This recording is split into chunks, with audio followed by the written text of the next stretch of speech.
We're on, Mark. Hey! Just like that. I thought I was going to start this program. I saw great stuff. I'm like, where's it? We're right here. We're live. We're up and running. Off the leash. We already lost Brian, so it's down for the count. It's off the leash draft night. Some guys can handle the debut, the opening round of the draft Friday. I just totally Well, the lights came on and Schwab immediately collapsed. I look at these monitors and I'm seeing this stuff. And I'm like, wait a minute, that's not us. You have done this, Will. Yeah. Jeff Slauson, our digital journalist, the awesome Jeff Slauson. Chris Fry, Anthony Lyman, 92.3 The Fan. So here's the deal.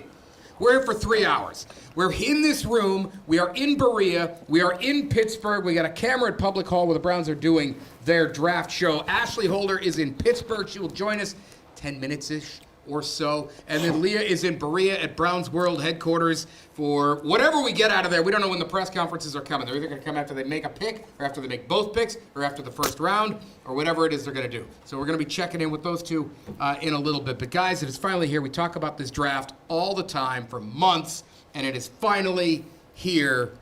How are we all feeling? The draft is my favorite time of year. I love it. I think it is my favorite football day of the year. There's no extreme disappointment. There's disappointment, but there's no extreme disappointment. There's so much that goes into this as far as looking at what the trades could be, who the players are going to be. There's so much hope. It is my favorite day of the year. I look into it for literally months. Mark, you and I, for fantasy football perspective, talk about the draft forever, extensively. Yep. I'm hyped, man. I think this is going to get wild. I think there's going to be 6, 7, 8 teams that make trades. I think we're going to see a ridiculous amount of receivers going at the same time. Yep. I think this is going to be fun. Yep.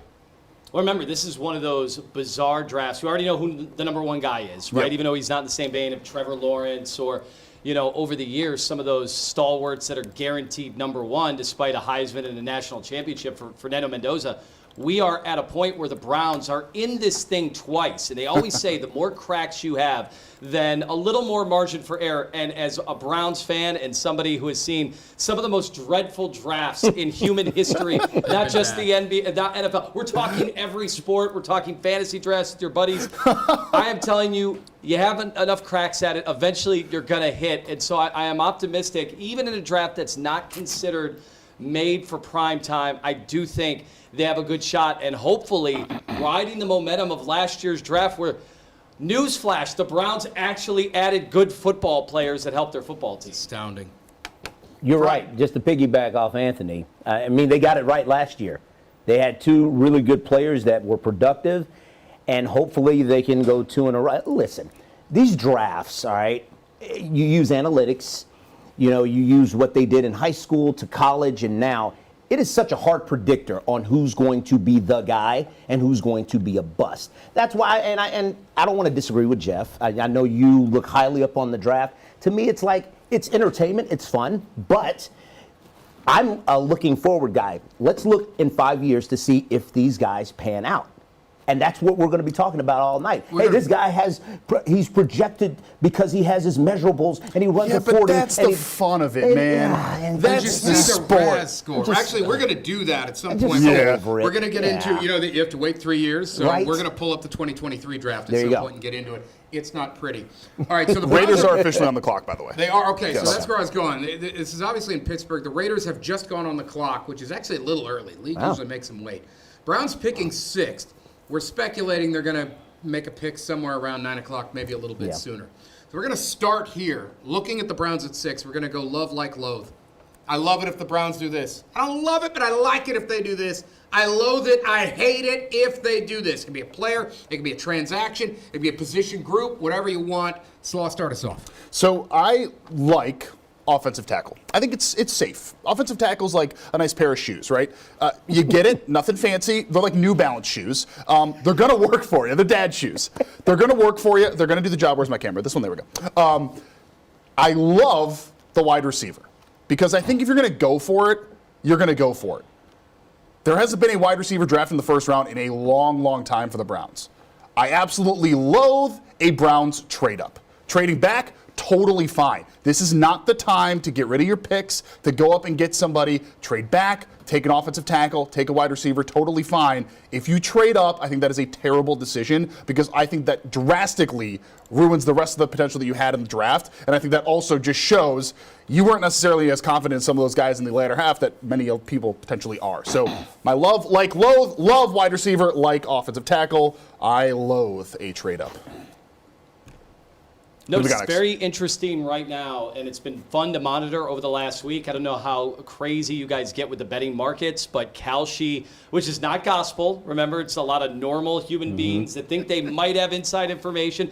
Apparently, political battles are also Is that something the one that you people can bet wager on, like how much celery will be at the grocery It's store? all Okay, great. on the table for you. But right now, Spencer Fano is the guy that has the most amount of wagers coming in for the Browns. And again, that doesn't necessarily mean anything other than some people who might be inside trying to strike while the iron is hot. But it was Carnell Tate just a few days ago, and they have gone in separate directions since then. So it's just something to monitor.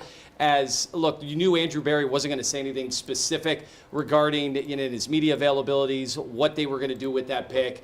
I think conventional wisdom has been all along in this draft where there's not a chasm between a lot of these players in the top 12, actually, that, hey, might make sense logically to move down. You just can't go so far that you strike out when you have two obvious needs, and we are talking about offensive line and wide receiver. And if this were any other draft, it would be criminal to not go with an offensive lineman at 6. But in this draft, you're hearing project for so many of these offensive linemen. Yeah. So you loathe the trade back to take yourself down. I'm saying, I think the trade down, especially if you can do it with the Cowboys, who are sitting there at what, number 12 overall? All right, that is not a free fall. That's not a plummet. You still can get really talented players there, and then you get another crack at it depending on which trade chart, which value chart you're utilizing. And when Jerry Jones is involved, you throw that all out the window because he's desperate from time to time. That guy, it's a race against time for him, so you never know when you can extract a little bit more. All right, Fry, love, like, loathe. I would love if the Browns pick a receiver. The Browns averaged 16 points per game last year. Okay. That was 31st out of 32 teams in the league. They need weapons. I don't care if Deshaun Watson or Shadur Sanders, Dylan Gabriel, Jeff Slauson is under center. You got to have weapons to throw. That's first things first. Everyone's going to double team Fannin. Jerry Jeudy, when he catches the ball, he's fine. Isaiah Bond is still a project. You got to go get a receiver first. I would like it if they get an offensive lineman because you can't get a pass off unless you have a lineman blocking for you. So if they go lineman, I'm okay with that. But I'm with lineman pretty much everyone else. If they trade, that's to me, it doesn't make any sense because isn't the point of the draft, gentlemen, is to win now, to try to find the best players to win now. They did it last year. They should take the same approach this year. Those are my three Well, picks. I think, but it depends on the team. The Browns are kind of in a win now, but they're also not totally. So, like, you can get the project. You can get the guy that's the high ceiling, right, but potentially has a really bad floor to just see because they have the time. Browns aren't going for a Super Bowl this year. So they can think about it differently. So you're right. If you're going to do that, it's one of those, you got to be right, and we'll find out. All right, so mine are a little unusual here. For me, the love is Carnell Tate, but that is the only receiver I love there because I can't find anyone that says Mekhi Lemon or Jordan Tyson or any of these other receivers is a top 6 to 8 player in this draft. And I don't want to reach for somebody else. You got a top 6 asset. Draft a top 6 asset. I love Tate there. I don't even care if he's gone and you take another player who's a defender or Jeremiah Love. I don't care. Take a top player. Don't grab a guy that's like the 12th best player in the draft. Right. Yep. So you weren't blown away by one workout video TikTok that we saw from a week ago against no defensive players where Tyson was floating in air? That didn't do it for you, Schwab? No, it doesn't. When you're being defended by air, it doesn't do that for me. Did he get injured in that video too? He actually got up and walked away and lived to see another day. Interesting. It's obviously a fair complaint. Now, I think he played in 9 games last year, and You know, it's tough because every GM in the NFL, at least their fan base, will always say, hey, that could have been a guy in the top 5 had he have stayed healthy. You can always talk your way into a lot of these guys. Say, oh, if it wasn't for a character concern with another guy, he would have been in the first round. And I joke, every year about 50 guys should have gone in the first round if you believe the fans of the teams that draft those guys. Can I just really quickly before Mark continues, the Tyson thing? Missed the entire 2023 season with a knee injury. Since then, knee, collarbone, hamstring. That's a trend. So he's the Chase DeLauder of wide receiver. Yes. Yeah. Wow. I love that. Yeah, good for you, Mark. I mean, am I right? I love the kid. He Yeah. works hard, but why you're my every guy. 6 weeks it's a new injury. Yep. He hasn't had one yet, though, so far. Keep hitting, Chase. Keep hitting. All right. The like for me, honestly, I would not care if they took a defensive player at 6. You could say I'm outside my mind. I wouldn't care if they took a defensive player or Love. Kind of building on what I said. I know it's not a huge need, but I'd rather you take an elite prospect at a position you don't particularly need, but still makes your club better over a non-elite. And by I mean non-elite doesn't mean they're a bad player. I just mean you probably don't need to take them at 6. Take them at that point. My loathe would be a trade up. My loathe would be taking a receiver not named Tate. Yeah. I don't even mind if they take Kenyon Sadiq. Don't take him at 6. Those are my lows. I'm basically looking at Reese, guys that probably won't be there. Reese won't be there. Bailey won't be there. Mansour Delane might be there. Fine. Love would be there. Fine. If You would Tate's be gone. okay with Love. You'd be okay I would with absolutely be okay with Jared. Oh, Goff. I'm Mark on that love one. that. I would love it. This is a team completely bereft of playmakers, and he is the best playmaker is. in the draft. Yeah, And I know they I already have agree. Quinshon Judkins, but you could take him at 6. You could get Concepcion or Cooper or one of those other types at 24 who move back up from 24 to 20, 19, whatever, to go get your receiver. I would love it. I know it's weird. I know there's only one ball, and they have 2 backs. I don't care. They can't score points. Right. He's the Get best the player dude in that the can draft. move the ball. I just get a little nervous. Last year, I think Judkins led the league in amount of times where he was brought down 5 yards behind the line of scrimmage, and it wasn't because But they've he already wasn't signed talented. 3 guards, traded for a right tackle, and have extra picks But in you their need back depth, pocket. Mark. You got to have depth. They've addressed their offensive line. Yes. I didn't say they fixed the offensive Right. line. There you go. That's a good They've point. addressed it. I don't know if I agree with that. Gentlemen, I have breaking news. What's Okay. that? We got to take a break. Fernando in a second. Mendoza was taken by the Raiders. Shocking. All right, we all knew that was going to happen. So the Indiana Hoosier Wow. is off to the Raiders as the number 1 overall pick. We are going to step aside. When we come back, we will go to the scene of the draft. Ashley Holder in Pittsburgh, then Leah Doherty in Berea at Browns World headquarters. It is draft night, off the leash, special edition. Stick around. You're watching the True North Convenience Store's Off the Leash Draft Night Special.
You're watching the True North Convenience Stores Off the Leash Draft Night Special.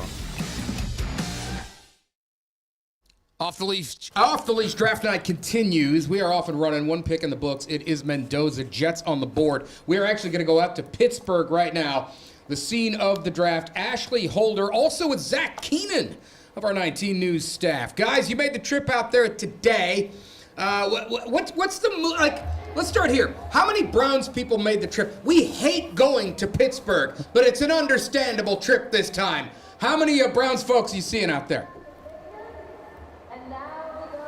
Well, there is a good amount of Browns fans. We've been able to see a couple today, and also I'm a Browns. I'm not a Browns fan, but I'm a Steelers fan, and so it's been cool to be here at Acrisure Stadium at this point. But the kind of cool thing is that you get to hear all of the fans getting excited for all of the guys getting their name called, and also all of the boos for Commissioner Roger Goodell, literally right here in Acrisure Stadium. Yeah, actually, this is probably a pretty average Steelers home game regular season crowd, right about with the lines.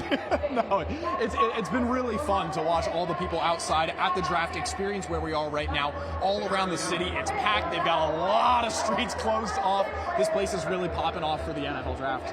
And it's kind of cool because they have a lot of these people right here, a lot of the fans. They're sitting here. I'm not sure how much you can see, but they're actually sitting on the field where the Steelers play. So that's an experience for themselves, as well as they're laying down, they're hanging out, they're waiting for this Jets next pick, which possibly could be Arvell Reese out of Cleveland, the former Glenville star.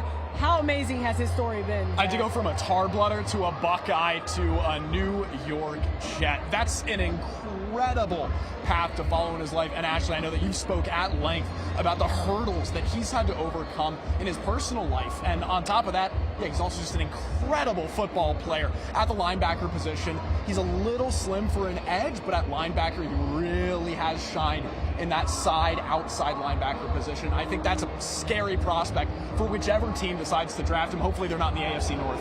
Yeah, we'll have a chance to speak to him hopefully, not too long after he's called. The thing about it is, like, we spoke about his story and how much it took for him to get to this position. He talked so much about what his former high school coach did for him, and that is Ted Ginn Sr., and how pivotal he was to his career and just how he was able to get him to where he is now. And Ted Ginn actually is here in the room with him and going to celebrate this moment. It's actually going on right now. Yeah, we're going to listen right now. Exactly who it's going to be. Okay, David so Bailey. Wow. It's not Arvell, but we know that he's expected to be a top 5 pick. So hey, Arvell Reese maybe believe in a sign of relief night now that he doesn't have to play for the Jets, right? Right. All right, we are here at Acrisure Stadium. We are going to send it back to you, Mark, back in the studio. We'll be out here all night, and we will be talking to you guys pretty soon. All right. Thanks, guys. Great stuff out there in Pittsburgh. And yes, while they were doing the report, Bailey goes. So, Reese, this is already a little bit of a drama thing here in the draft because some people thought it was close to certainty that he would go 2. We are going to now go from Pittsburgh to Berea. Leah Doherty standing by, along with Fred Greetham, I understand, of the OBR. Fred always joins us here on Off the Leash, so it's appropriate to have you on now, guys. What's the scene out there like? I know I've been out there many times. The media, you're just sitting around on pins and needles, aren't you? Mark, sorry, you might have cut out, so sorry if I missed the last half of your question there. He was asking what the scene was like out here. Probably nothing like it is in Pittsburgh, I would imagine. We just saw some kiddos come. They had like a little kiddos pre-draft event from 5:30 to 7:30. We can hear the birds chirping out here. It's actually a pretty peaceful night in Berea. It is compared to last year, Leah. There was a lot with the number 2 pick and a lot of hype about Travis Hunter, and we all know it happened, trade down, so forth. But yeah, I mean, it is serene and calm, beautiful weather. Can't complain. No complaints. It's maybe the calm before the storm that always is kind of how it happens on draft night, as you know better than anyone covering this team. We think the obvious choice is wide receiver, O-line. Those are your biggest needs headed into the draft, but Andrew Berry loves to make a move. It never works the way the obvious choice, and he even said that, it's like everybody expected us to take the pick last year. We traded down. This year, y'all expecting us to trade down. So what does that mean? They'll probably trade down if they can, but I wouldn't be surprised any direction they go. I mean, you need the tackle, you need the wide receiver, and another wide receiver. So naturally, they'll probably get 2 defensive players in the first round. That's what's funny. I had people asking me, what do you think the Browns are going to do tonight? And I said, well, there's kind of 2 different ways you can answer it. You can say, what do I think the Browns should do, and what do we think they're actually going to do? I'm curious, Fred, what do you think they're actually going to do with that number 6 pick? I think when it's all said and done, they're going to make a simple choice. Take the best receiver on their board. In my opinion, it'd be Carnell Tate. But whoever they have, you need playmakers. You fired Kevin Stefanski because your offense scored 16 points a game. How do you score more points if you don't get weapons that can score points? Obviously, you need offensive help on the line. They've addressed that. So, yes, just don't overthink this. Make the pick that will help you score points. And it's going to be hard to top the draft we saw from the Browns last year. I mean, that was Andrew Berry's most successful one to date, I would say. Yeah, absolutely. In fact, it might have been one of the most successful, in franchise history. I mean, going back to only the Clay Matthews, Ozzie Newsome, when they got them both in the first round, this had more, maybe not Hall of Fame players, but more production immediately. You had 4 or 5 guys immediately broke into the starting lineup. So I just think that, yes. I remember, Leah, 2011, don't want to bring this up. The Browns had the 6th pick, and they traded down, and they got 5 picks. The only one you could probably remember is Phil Taylor, maybe Brandon Weeden, because they took him in the next year. But they traded to the Falcons, and the Falcons took Julio Jones. Now, I'm not saying Mekhi Lemon or Carnell Tate are Julio Jones, but take the player that can help you now. Well, Mark, there's a lot of what ifs we could say over here, but we really don't know until the Browns get to that 6th pick what they're going to end up doing. But it is peaceful and calm right now.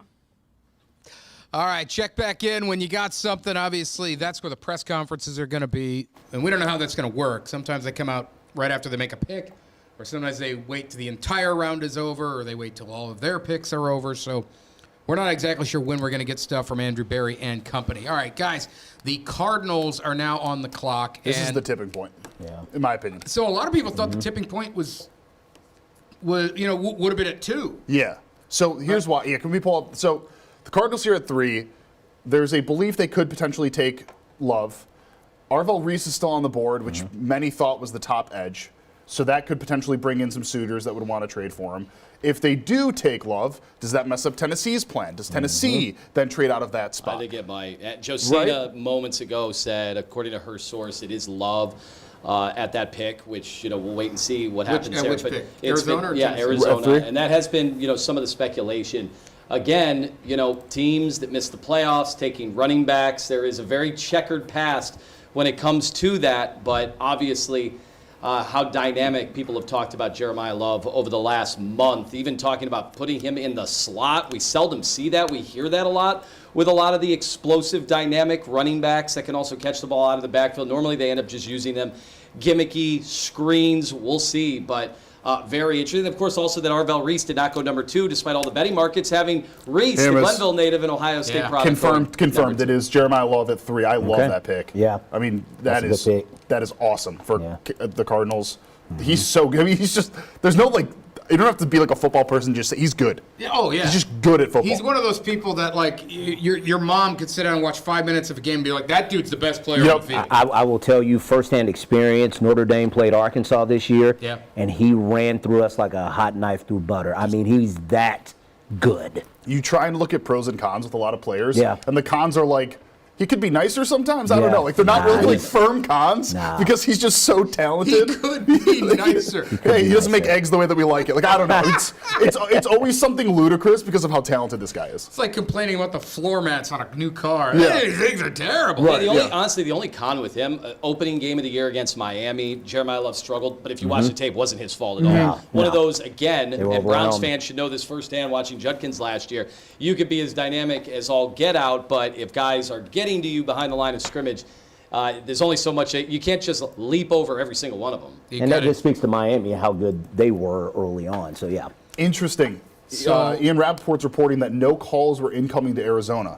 So all this belief that there was all this hubbub to trade up to 3 nothing didn't happen. Wow. All right, so it is Tennessee now on the board, and this is where if you are a Carnell Tate fan, like I am, I do not understand why they have not been linked to Tate. The scuttlebutt never connects them to Tate. Their best receiver is a guy they just signed, is Wan'Dale Robinson.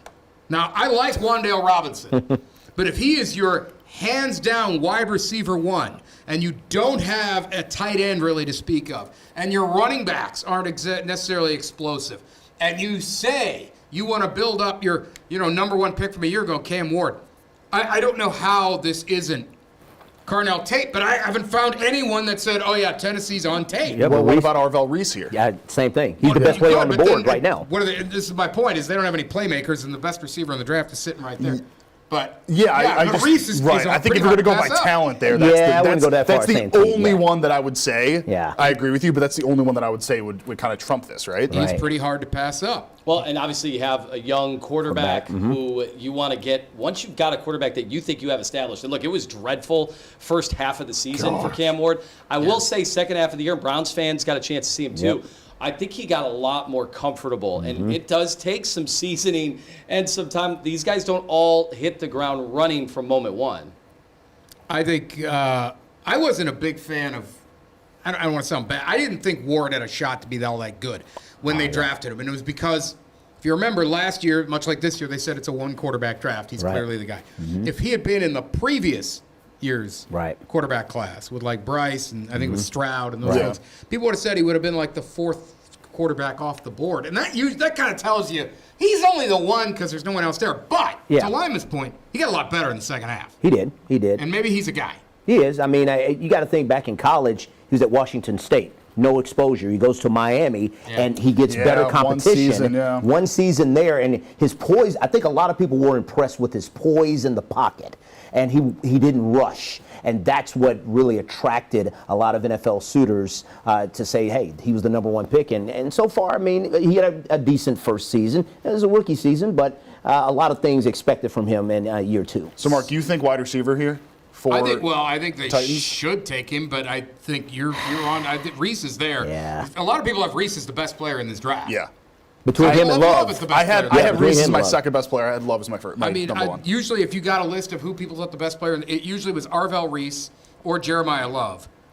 And if he's the best player, and he's kind of hard to pass up at this point. So how funny was it earlier in the season? It was all about Caleb Downs, maybe the best player in the nation, and best player at Ohio State. Reese got off to a scintillating start the first 6 games. Remember, against Texas, he had the big Penn State game halfway through the year, and then a lot of the productivity numbers, the production numbers kind of went down, but people say on tape, again, freak in nature, and was still causing a lot of issues, even if it wasn't in the sack department. So here's what I would say. Quick, then we got to go to break. Go for it, and we'll talk about it. All right, so we'll come back. We'll finish Chris's thought. Draft night on Off the Leash continues after this. Titans on the clock. Maybe we get an answer by the time we come back on whether they're taking the Buckeye, Carnell Tate. You're watching the True North Convenience Stores Off the Leash Draft Night Special.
You're watching the True North convenience stores off the Leash Draft Night Special. All right, what did I say? What did I say the Titans should do? You said the Titans should go with Titans Tate, should and go with I said no to your face. The Titans just took Carnell Tate. Confidently, yes. So Carnell Tate, the Ohio State receiver, the best receiver in this draft, off the board at 4. I said I don't know why nobody was talking about Tate to the Titans. Yeah. Their best receiver was Wan'Dale Robinson. You're right. Nice player. Shouldn't be your wide receiver 1. So Tate is off the board. I am devastated now because this is who I wanted for the Browns. However, now it's the Giants are the only thing that stand between the Browns and Arvell Reese, which all of a sudden, if we're talking about the Browns landing the Glenville product, who some consider the best player in the draft, that'll do 2 things. The wow factor goes through the roof, and people will blow a gasket if they take a defensive player. Can I just say how surprising this is? So we send to our digital department dozens of names. Yes. And there was no world where Mark nor I thought that Arvell Reese would fall to 6. No. Yeah, that's incredible. We didn't. We planned for this for literally weeks. So I can't tell you how shocking that would be, and we are 1 pick away. Our outstanding digital manager, Avery Williams, she sent me this list of all these. She's like, I have pictures of all these guys that they might take, and I didn't see Reese on it, and I'm like, yeah, there's no reason to. We might as well put Mendoza on it, right? Because there's no reason he's gonna be there. And right now I got Avery making an Arvell Reese graphic just in case he gets to the Browns. I mean, Arvell Reese is a top 3 player in the draft. Okay, so there was no scenario where he was going to be there for the Browns, and he still might not be. The Giants might take him. But go the ahead. Giants might take him, but They've been linked to him in the past. Yes. If he were able to fall, and people thought obviously he wasn't going to fall, so that's what makes this very, very interesting. Okay, so the Giants just traded Dexter Lawrence to Cincy, all right? Yeah. But Arvell Reese doesn't fit the mold of a defensive tackle, And there isn't they a good have one. Thibodeau on the line also. So would they want to bulk up? Would Harbaugh want to bulk up his defensive line by bringing in Reese, or would they trade the pick? And that's what I was going to. That was my suggestion. That's also what gets fascinating here, because the people I talk to continue to say that if by some miracle Reese would fall to the Browns, they would be looking for a haul, and they might be able to just get it because of somebody his talent, his magnitude, dropping uncharacteristically, considering nobody saw that coming. Yeah. But again, would those teams also be trying to maneuver with the Giants and try to get up ahead? Who knows? But now you have kind of your first inflection point, I think, when it comes Arvell Reese to the what could Giants. happen. All right, it's gone. Arvell Reese to the Reese Giants. to the Giants. All right, well, there you go. That ends that. Quote-unquote stops. Back-to-back years, they go edge in the first round. It was Abdul Carter last Yes. year, a guy. Yeah, that's right. I We forgot were about hoping him. might be there for the Browns at 5. He remember wasn't. that. I think he went 4th. That's So Reese is now off the board, and the Cleveland Browns are going on the clock at this point. All right. And if we want to Earlier than we talk about thought, best available, with Reese gone, depending on who you talk to, the best player right now, Mansour Delane, a great corner. Ruben Bain, the edge from Miami. Sonny Francis Styles. Moenow, Maui Noah, the tackle from Miami. Sonny Styles, the linebacker from Ohio State. Caleb Downs, the safety from Ohio State.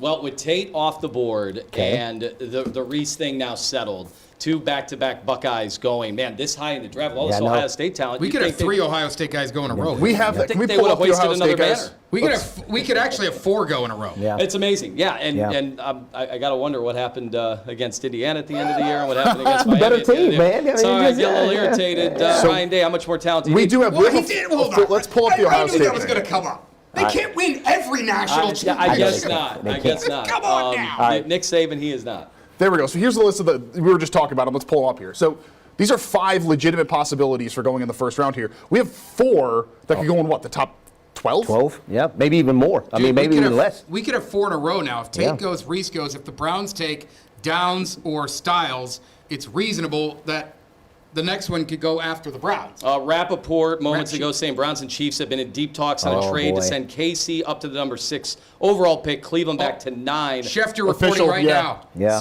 So it is Schefter reporting official. Browns sending 6 to the Chiefs. Chiefs, He there you said go. it's back to 9. Yeah, That's back what to you got 9. over there? Yeah. Well, again, confirmed. that's a long. Remember, we had talked about the Dallas Cowboys. To 9 is even more palatable, I think, for the Browns because the type of value you could get and a player that you might have wanted anyway at 6, you could get at 9 and also add value in this draft. I think that could prove to be a very viable option, and I think Browns fans should be okay with it, unless you guys were going nuts over some of the players that we had talked about. I think the only issue I would have is, at this point, they could take the best offensive lineman here. Yeah.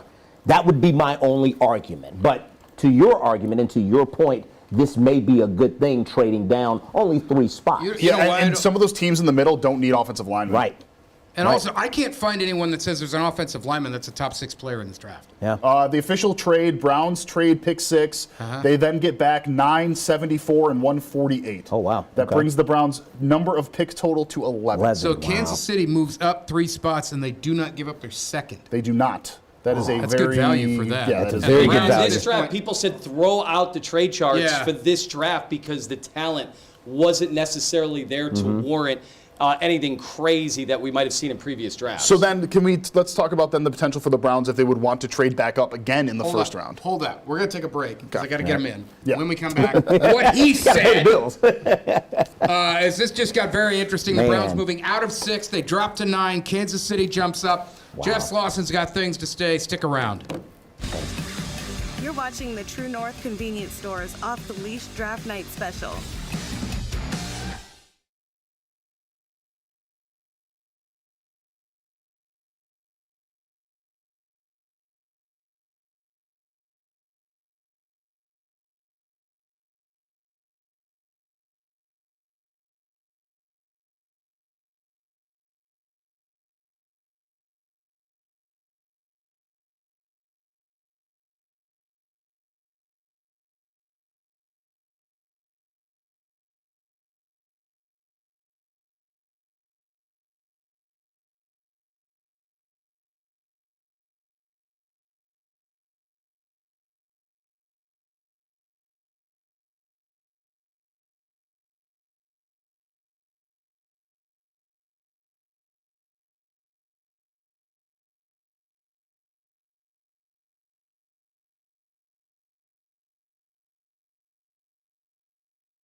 You're watching the True North Convenience Stores Off the Leash Draft Night Special.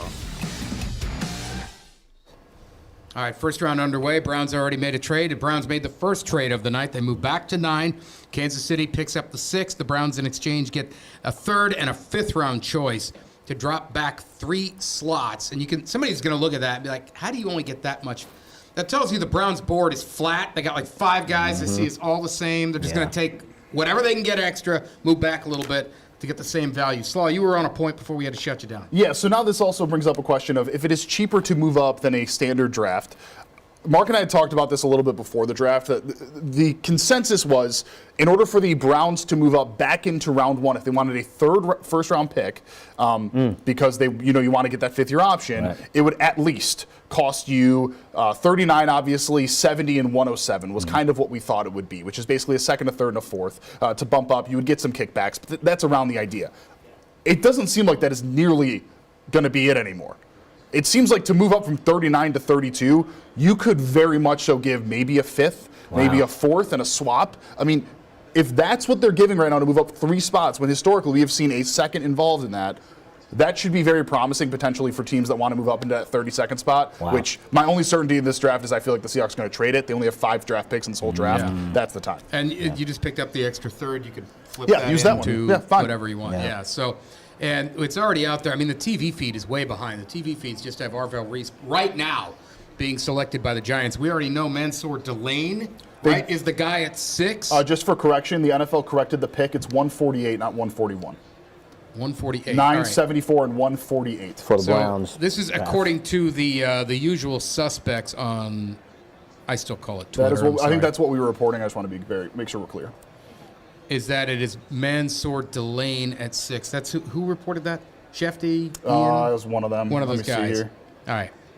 Which would mean the Browns are still about 3 picks away, and I'm thinking it's going to be offensive line. I kind of feels like if it's not Malachi Lemon, it's an offensive lineman. It feels like offensive line. I think that's where they're going to go. The question is, you have guys that are projects. You got guys that can play right tackle, but not necessarily left tackle. Yeah. And so how does that sharp. figure into the calculus on making a move? Like, I think they're where they want to be. I think they're going to get potentially the offensive line they were probably the lineman they were going to take anyway at number 6. So I think for them, it's fortuitous anyway.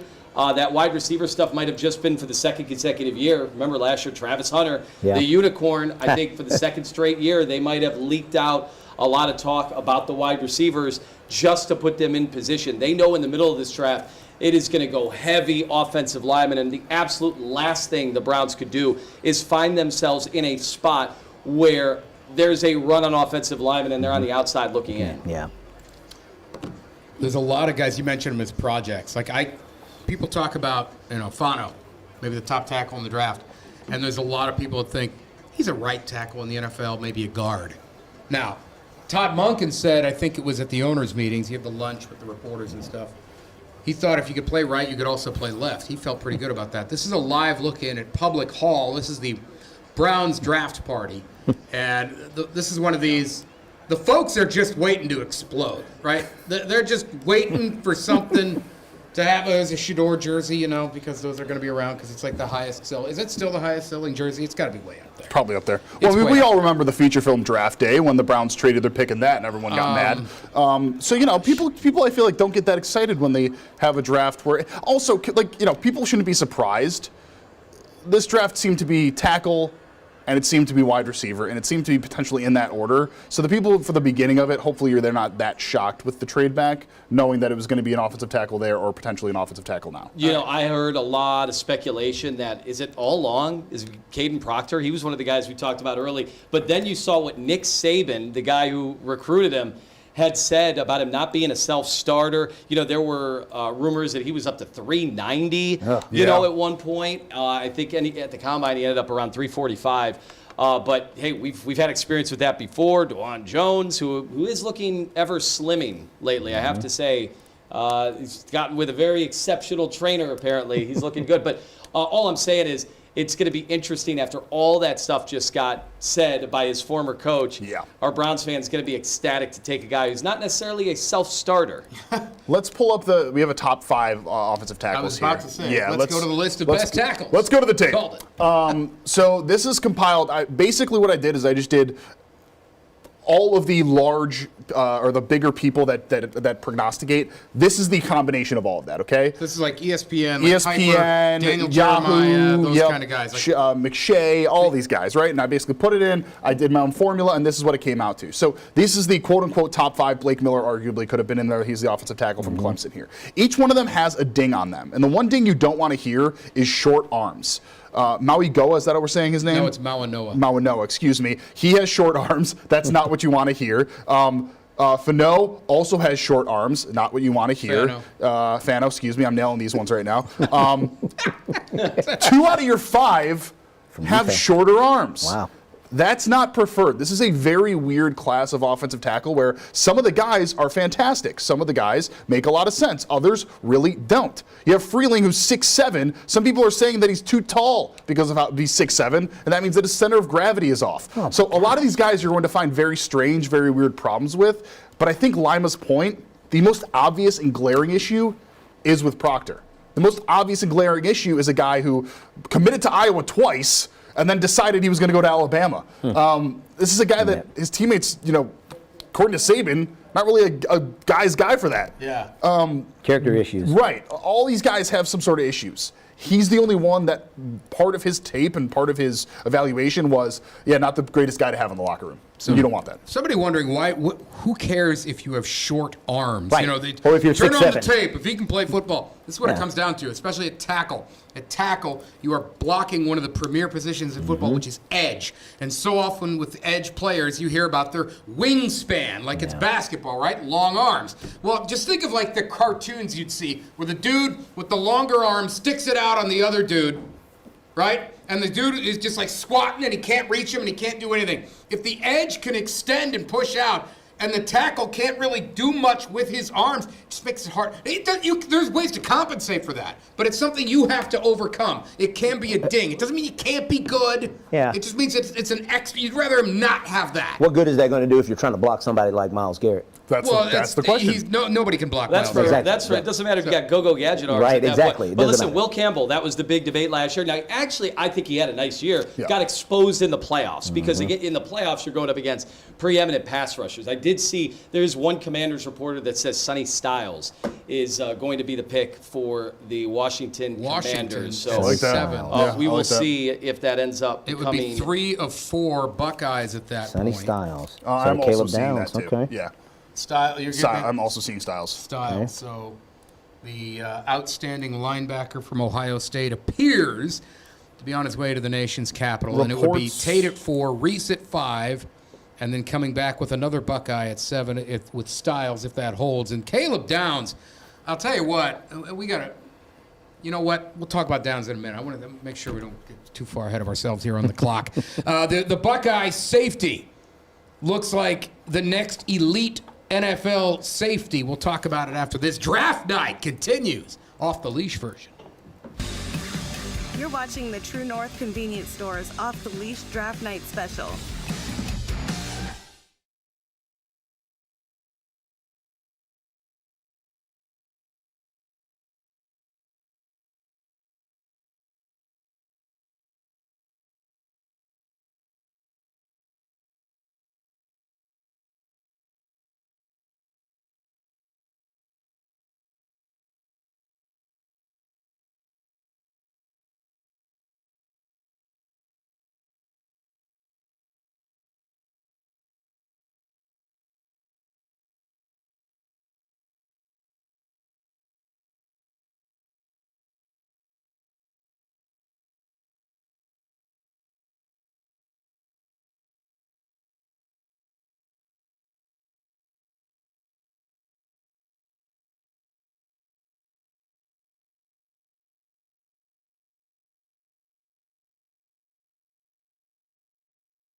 You're watching the True North convenience stores off the Leash Draft Night Special.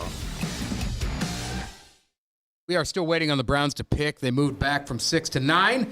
And Sonny Styles, the pick from Washington, went at 7.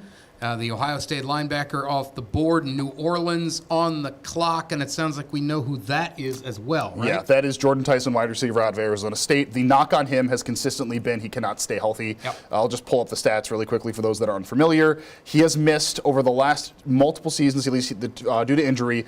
2023, the entire season due to a knee injury. He's then had knee, collarbone, and hamstring issues that have made him miss multiple games every single season. That is a legitimate problem. When he's good, he is great. Legitimately great. Yeah. He now goes to New Orleans that can't keep Chris Olave on the field. This is true. Somebody explain that to me. I don't know. Tyler Shuck's going to be a very happy guy. Yeah, temporarily. He's got when they're healthy, he's got some dudes. A lot of people had thought Kansas City was intrigued by Tyson. Obviously, they went defense with Delane, but yeah, he is an intriguing prospect. A lot of people thought New York wanted him at 10 with the pick they just got from Cincinnati. He obviously will not be there. And a little bit of a sad story here in Cleveland, as we cannot pair the Tyson brothers. One a Cavalier, one a Cleveland Brown. It's going to be one a Cavalier, one to the Saints. And no, we're not trading our guy to the Pelicans. No, we're not. Just make that happen. Yeah, keep him not around. going to happen. Too good. Not going to happen. This also shows me, at least the trade back too. By You the have to way- imagine that Tate was one of the guys they would have wanted. Once he left, it was kind of like whatever. Yeah, that's where I was going. By the way, when the Saints pick is in, that means the Browns are on the clock unless they move it back. And yes, that's, last year they had that trade worked out with Jacksonville before the draft. But they said, we're not going to execute this because we just want to make sure Tennessee takes Cam Ward. If he's there, we do want to take him. Ward went to Tennessee as expected. The Browns transacted the trade with Jacksonville. This is one of these, I've got to imagine, they either had Tate or Reese or maybe both and said, you know what? If one of these guys are here, we're going to take them. If they're not, that's where we're going to move back and bang. Because when did we find out about that trade? We found out about that trade when they were on the clock, not beforehand. And so a lot of us are guessing it's going to be offensive line here. That We'll seems see. to have been a situation where the Chiefs wanted to jump over the Commanders to get a corner, and so that's how that all started. It didn't seem like there was anything else in that. That's the way a lot of times that goes. Is The cookie somebody needs crumbles. this. Let's get ahead of them. We can move a third and a fifth and go ahead and do it. We are nearing the end here of our first hour. We got a little bit of time. And the Saints pick is in. Okay. Now we know who it is, but the league just kind of bogs all this down because the Browns should be on the clock right now. Well, remember, it's interesting. They made the move to 8 minutes between the picks. I know. So this is breakneck speed. If anybody remembers those Saturdays where you just sat back. There was All day. 15 minutes? 15 Yeah. minutes. And, of course, the Vikings, that wasn't even enough time Yeah, they to make missed a it 2 pick. years in a row. They Yeah. still missed out on 15 minutes. So you're down to 8. So teams, obviously, they've got to speed up every single conversation that they have. So you imagine that the Browns obviously are, potentially fielding calls because Caleb Downs, right? Yeah. Yeah, I wanted to talk about him when we got a second here. Well, is it worth it to go away from the need, at offensive line and BPA. wide receiver to take Caleb Downs, who I said earlier in the year, we came into the season and people said he's the best player in college football. I Yeah. heard a number of national guys say that, and they love the way that he was going to be able to make that transition to the NFL. You just saw that type of eye for the ball, nose for the ball throughout the entire season. Game 1, end of the season, he was there and he was steady and Browns picks in. consistent. Browns pick So no is trade. in. It is. They took an offensive tackle. All right. What do you got? It's Fano or Fano? Fano. Fano. Spencer Fano. Spencer Fano Utah. from Utah. All right, Spencer so that's Fano the from pick. Utah, offensive tackle, is the choice for the Cleveland Browns. So as we all correctly surmised then, it was going to be an offensive tackle. They do what everybody said they were going to do, which is take an offensive tackle with that first pick, and then we all guess it's going to be a wide receiver. Yeah, that's the man right there. Love the hair. He's a big boy. You want to get a big boy in the offensive line. 6'5", 311. Steven, I'm going to send you some pros and cons for him. Go for it. That we can get up there that I have put together here. You hear a lot about the arms again. Yeah, oh, yeah. This guy, though, he just demolished people for Utah, and he played left for them. 6'6", 311. Some people wonder, is he a better right tackle? They than list him left as tackle? 6'6". That's funny. Some people wonder if he's a better guard than a tackle, but they'll sort this out. 6'6" to And 11. I'll tell you what, I've said it a few times. I didn't know if they had to get a tackle because they do have DeJuan Jones. He's hurt. But now, if you're in a position, say Fano is your left and Titus Howard's your right, if DeJuan Jones is your swing tackle, that's a luxury. Yeah. Right? A swing tackle, a good one. Is For about 8 versatility. games. Yeah. Yeah. well, but if he's your swing tackle, how Speaking often do you of need him? existence. No, it's absolutely right. Unfortunately Yeah. for the kid, he burst onto the scene. Everybody remembers what he did to T.J. Watt right off the bat, and we're like, all right, we get used to this. Unfortunately, had 3 straight years where he ends the season with season-ending injuries. So you're right, though. I get what you're saying. I mean, a little more depth there with everything they've done in free agency to this point.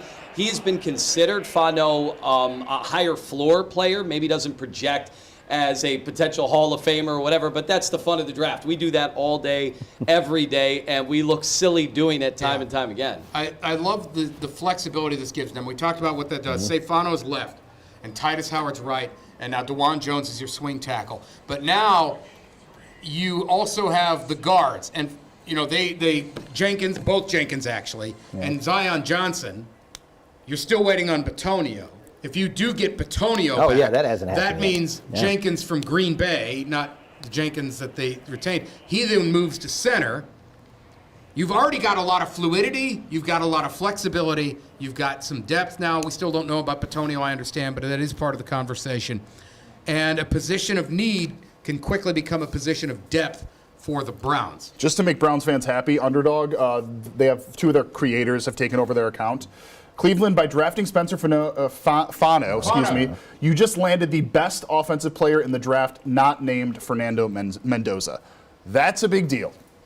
Here we go. Perfect. Yeah. So pros and cons here. Pros, great recovery, great zone blocking. This is a guy where, if his first step isn't great, he's going to pick up for it in the end. The cons, as I've talked about, I love talking about the fact that, T-Rex arms? T-Rex arms? It does matter. It does matter. And then on his tape, showed up multiple times that if anybody puts a move on him, whether it's a spin move or something like that, it gets rough for him. And that ultimately, Chris, plays into the fact because of the tiny arm thing. Yeah, it lists him as the second fastest 40-yard dash out of all offensive linemen, a 4.91. So, quick feet, as you mentioned. Yeah, that's great. That is great. When he's got to chase guys after interceptions, absolutely. You're going to see him blazing down the field. But it just speaks to the athleticism, and you love to see that. The way the NFL has gone, those big lumbering guys that don't move well, that's on the way out. That's been out for a while. They like Archaic. more athletic guys. Yeah, absolutely. So I'm reading right here. The Browns were going to take the Utah offensive tackle at 6. Which is what I would tell reporters too, if I was able to trade down. Yeah. But it makes sense. It honestly does make sense. They had a good idea. Remember, when you're doing the draft, you're not just wagering, who might be available at certain times. You also have to deal with every other team's strengths and weaknesses, what they're looking for, and that's a big part of this, knowing the board matrix for everybody else involved. Multiple people are reporting that, but you're right. That is definitely we were going to take him anyways, and clearly. So that's we would have taken him at number 1 so if we were sitting there. This is the Browns draft party right now.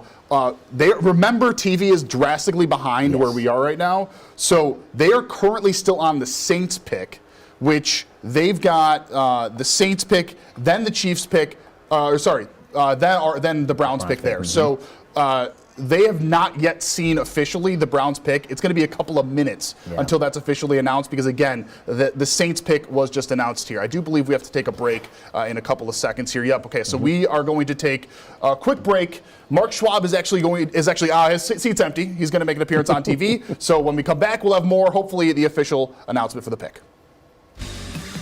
You're watching the True North Convenience Stores Off the Leash Draft Night Special.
You're watching the True North convenience stores off the Leash Draft Night Special. Hello, everyone, and welcome back to the Draft Night Special. Jeff Slauson, Anthony Lima, Chris Fry breaking down the latest in here. Mark Schwab will be back in his seat after he makes an appearance over on 19 News, which is currently airing over on Cleveland's 43 if you want to see that. Now, the Browns pick is officially in. We are waiting on them to officially announce it. The teams went from 10 minutes to 8 minutes for the pick. That doesn't mean that the TV production is going any faster. So at any point, we are actually about 1 to 2 picks ahead of everybody right now. So we do know that the Cleveland Browns have taken Fano, Spencer Fano out of Utah. Big old boy. You want him on the offensive line, you got him on the offensive line. That is going to be their choice. We also know that another offensive tackle then went next in the Giants' second first-round pick that they have here. That is going to be Francis Maui Noah from Miami. That means 2 players are dropping right now. Players that we all, at least in this room, are fairly high on. That is going to be Caleb Downs, and Ruben Bain is falling in this aspect too here.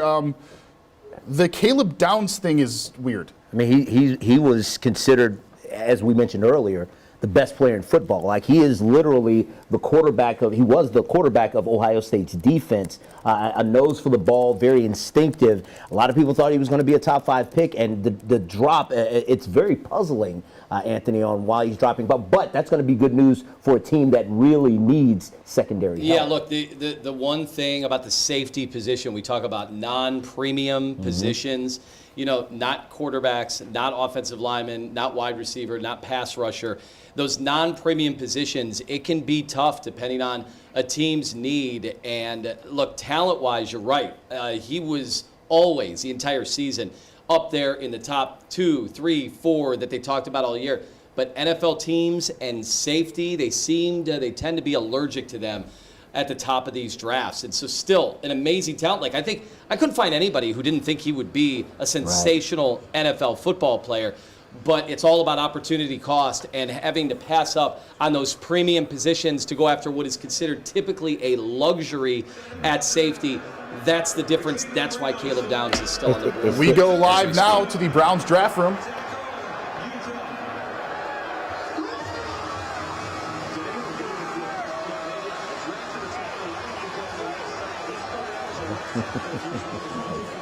Nice. And that is what I would call, in my expert opinion, a subdued reaction. Well, you're at a watch party. Mark's back. What were they expecting, though? I mean, listen, this is, you said it earlier, taking a tackle is like drafting a comfortable pair of shoes. Yeah. You need them, they're reliable, but nobody's like, yeah, the New Balance dad shoes. I like that guy getting his Browns hat, and he's like, I refuse to cheer for an offensive tackle. Oh, my gosh. You draft a tackle, I am not getting happy. Well, imagine, I've been to plenty of watch parties over the years, and it's not sexy when you're in need of an offensive lineman. And I think even if everybody thought that would be the prudent move to take offensive line, if you're at a watch party, you're a little liquored up, I think you're ready to have a very lengthy night. Maybe you took off work the next day. Probably so. In the back of your mind, you're thinking, let me get one of those receivers for our quarterbacks, help them out. Let me get a weapon. And obviously the offensive linemen, because we know offensive linemen, unless they're Joe Thomas, they struggle mightily that rookie year, most of them. And a lot of them struggle, even the good ones, struggle for the first half of the season. And so that's the tough spot. Is it's hard to say, hey, on day one, we've got that tackle of the future that's going to come in ready to go. Oftentimes, those guys struggle big time. We talked about, New England's left tackle last year. Yeah, Will Campbell. The Will Campbell experience. He actually was decent throughout the regular season. It was when the playoffs happened that it caught up to him. And in fair, he got hurt, too. Yeah, I mean, Will Campbell was hurt. That's a big hurt. part of it. It's a long season. He got hurt. Yeah. All right, Can we just ask, do we like the pick?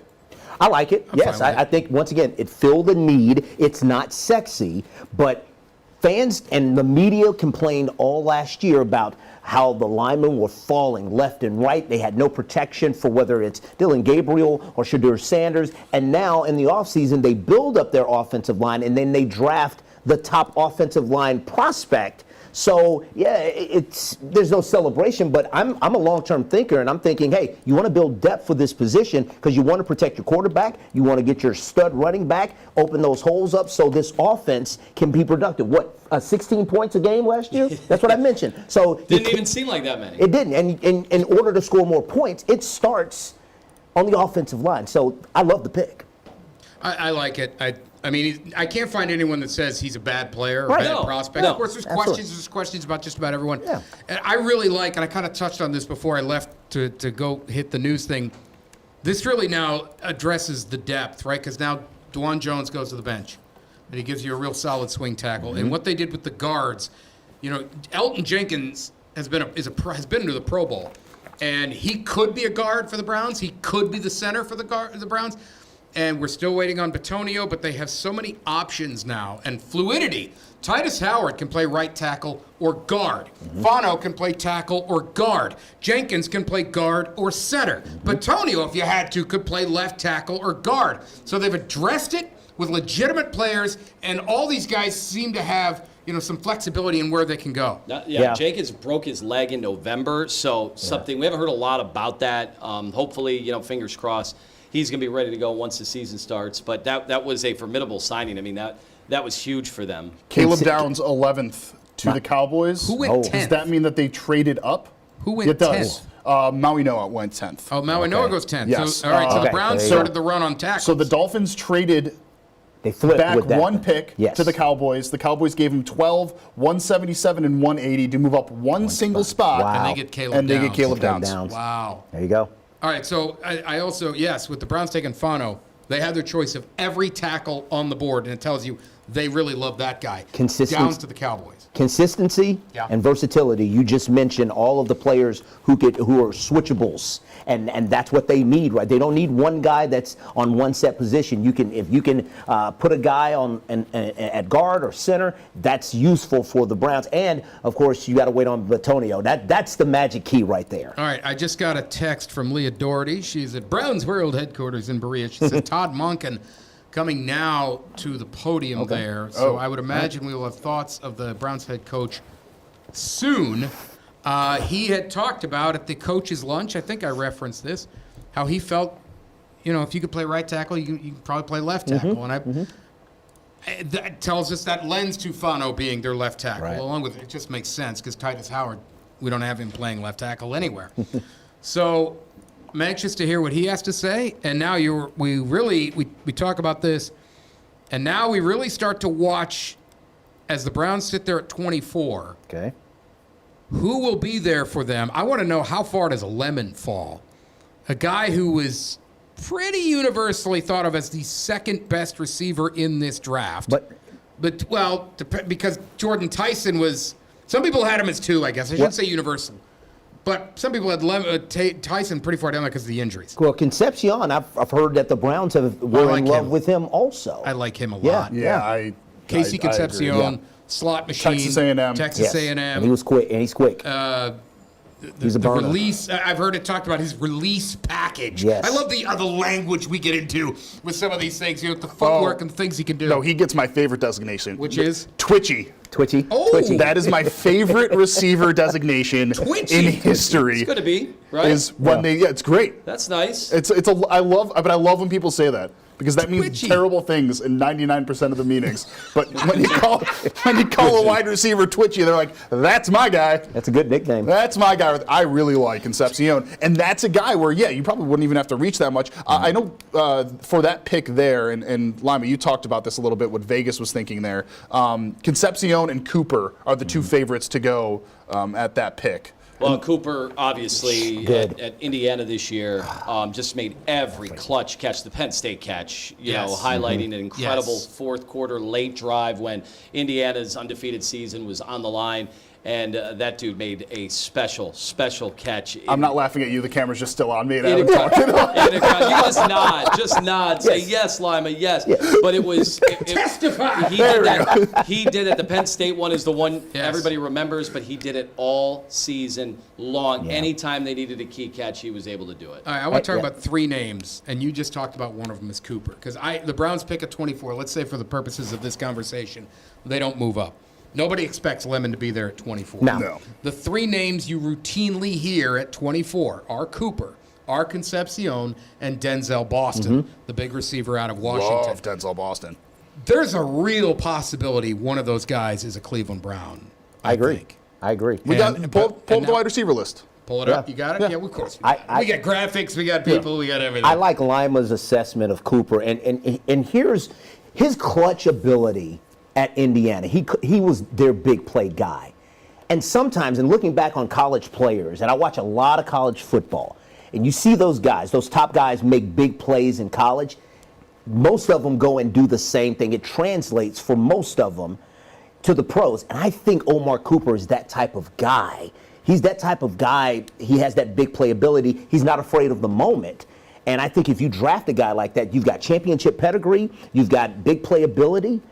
He's not afraid of the moment. I think if he's there, even though they like Concepcion, I want a guy who's a winner. And this is something the Browns haven't done in a while. You want to bring guys who have won, who understands what it takes to win, who've won championships. It's the NFL, yes, but they know how to win. Losing is not an option. Losing is a disease. It is a disease, and Cooper knows about that. Yeah, it is a disease that infects the Browns. Yeah. But those are really the other three names at receiver. Some people will say Chris Brazzell. I don't want Chris Brazzell. I don't want Chris Brazzell. Period. I don't trust Tennessee receivers. He was good at Tennessee, but he didn't blow me away. And Tennessee receivers, there's something about that offense there and the way they use them. They just don't translate. It's a gimmicky offense. I mean, Josh Heupel, it's a hurry up, no huddle, and they get the ball out quickly, but they don't run like a normal pro style. Right. So yeah, he didn't impress me. So I don't want Brazzell. I'm hoping it's Concepcion, Boston, or Cooper there at 24. KC is my favorite. I wonder if Lemon starts to drop a long way. That's what I was Do the Browns then get a little aggressive? Yeah, because they obviously have the ammo to do it. The Boston one is interesting because he is mammoth in size. He's so different than the others. Has some issues getting open right off the rip on the line of scrimmage. You know, he's not the fastest. He's not a burner. He's just one of those that I think they think he could be reliable in contested catch situations, third down, and be able to do that. Not going to be a yards after the catch guy at all. Looking at his stats this year with Washington in big games, you're talking about one notably against Ohio State, 3 catches, 26 yards. You want your best players to step up against the best teams, and he didn't do that. Against Oregon, 4 catches, 25 yards. He had 2 touchdowns, but he wasn't a difference maker in that game. Oh my gosh. Okay. The Rams are drafting Ty Simpson with the 13th pick. Oh, wow. Whoa. That would be a bombshell. Now, That's according to Jay Glazer.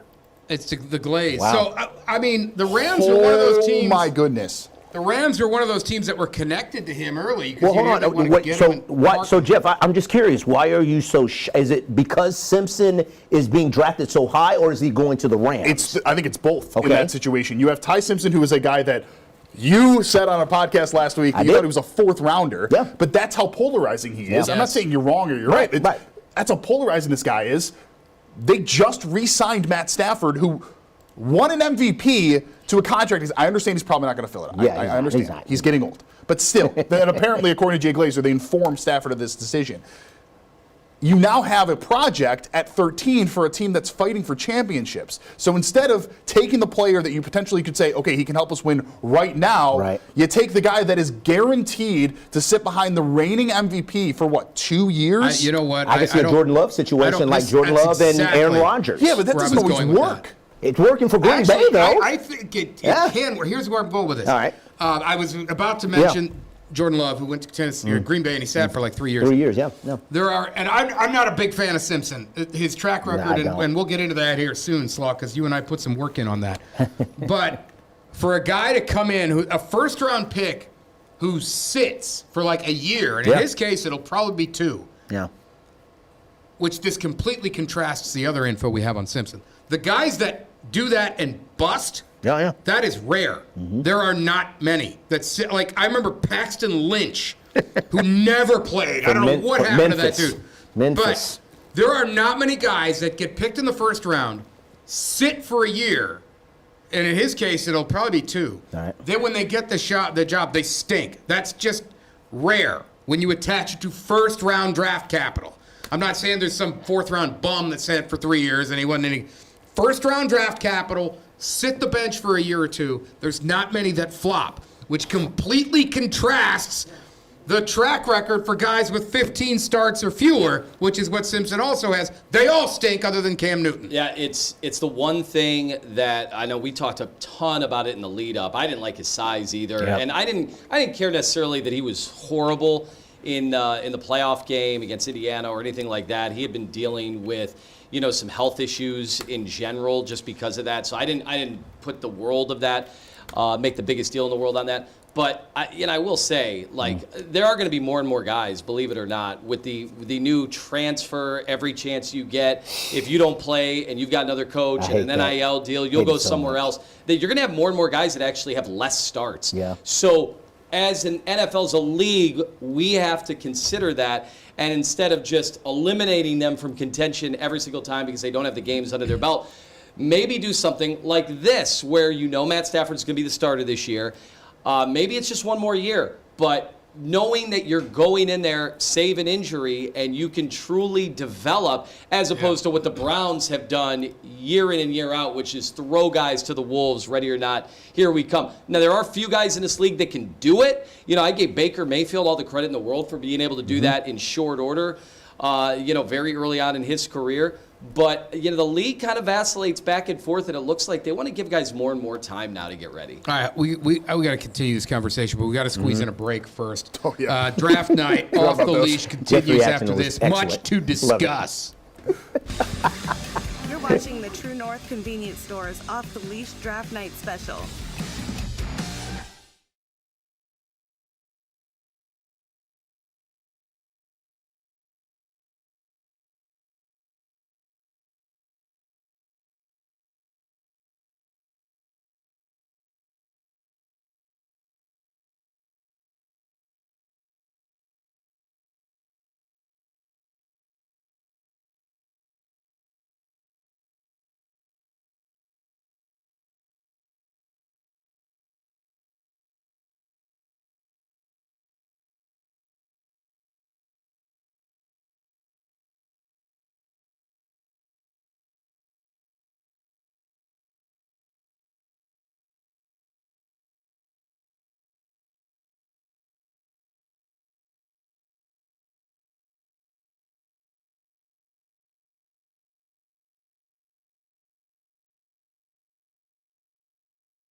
You're watching the True North Convenience Store's Off the Leash Draft Night Special. All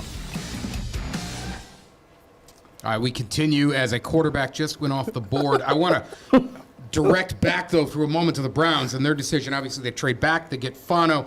We want to know what the folks have to think. Cleveland19.com/vote. You can chime in. Do you agree with the Browns' decision doing what they did with their first-round pick, getting Hopefully you would have been Spencer more Fano? excited than the folks at the draft party. The draft party looked a little subdued. Yeah. A little subdued. All right, hold on. So Downs went to Dallas. It is Caden Proctor, the offensive tackle from Alabama. He goes to Miami. So the Browns start the run on tackles because it's 3 of 4 then. Yeah. It's Fano, it's Maui Noah, then Downs, and then Proctor. And then as we started to discuss before the break, it sounds like the Rams are going with Ty Simpson. Yes. All right, so the thing on him, 15 career starts. The last guy that had 15 career starts or fewer and was any good in the NFL, 15 starts in college, was Cam Newton. He's pretty good. There is no way Ty Simpson is Cam Newton. Yeah, we want to say that's the outlier. In this That's the outlier. And then if you want to keep going further back, Mark Sanchez is the next best guy? Let me just give the guys that we did the research on here, okay? You have Mitch Trubisky, Cam Newton, Anthony Richardson, Trey Lance, Dwayne Haskins, and Mark Sanchez. Those are the names. Those are the names. And Ty Simpson. And now Ty Simpson. And the only one of them that's any good is really Cam. I went back to 1996, which would be 30 years of drafts. Right. 1996. I couldn't really find anyone other than Newton that you would clearly say was good. This doesn't mean I saw somebody at 1995 and just didn't want to include. No, I just got bored. I'd gone through 30 drafts. I was just done. I'm done. I'm just going to shut it down. We'll call it 30 years. So it's now, and again, you piggyback that with what I said going to the break. Rarely when guys get picked in the first round and get time to sit, they almost never bust. So I'm dying to see how this turns out. Think about the Rams. We talk about, they got Matt Stafford and they got the contract. Jimmy Garoppolo has been their backup for a long time. True. He has talked recently as he might retire. Now, he hasn't made that decision. But if you're the Rams and you could get Jimmy G back, and now you thoroughly have Simpson in mothballs for a year, maybe two, and they got Stetson Bennett there too. Now he is, bubble wrapped, and you can just really let them develop. So Matt Stafford just turned 38 in February. So you're thinking with the trend of quarterbacks, Aaron Rodgers, Tom Brady, these quarterbacks, now we've got better technology to keep these guys upright for over 40. You think maybe Matt Stafford has maybe 3 years left. So they just re-signed him, for another 2, right? It's not better technology, by the way. It's just better rules. Yeah, You're it's foul just if you sneeze on him. But to Chris's point, so they re-signed him to 2. They got 2 more years on him, right? He just won an MVP. They almost went to the Super Bowl. Probably should have gone to the Super Bowl. So, yeah, you assume that minimum Ty Simpson's going to sit for 2 years. Right. Can I posit the question of, and the reason why I said, oh my gosh, what happens if Stafford is good enough after 2 years?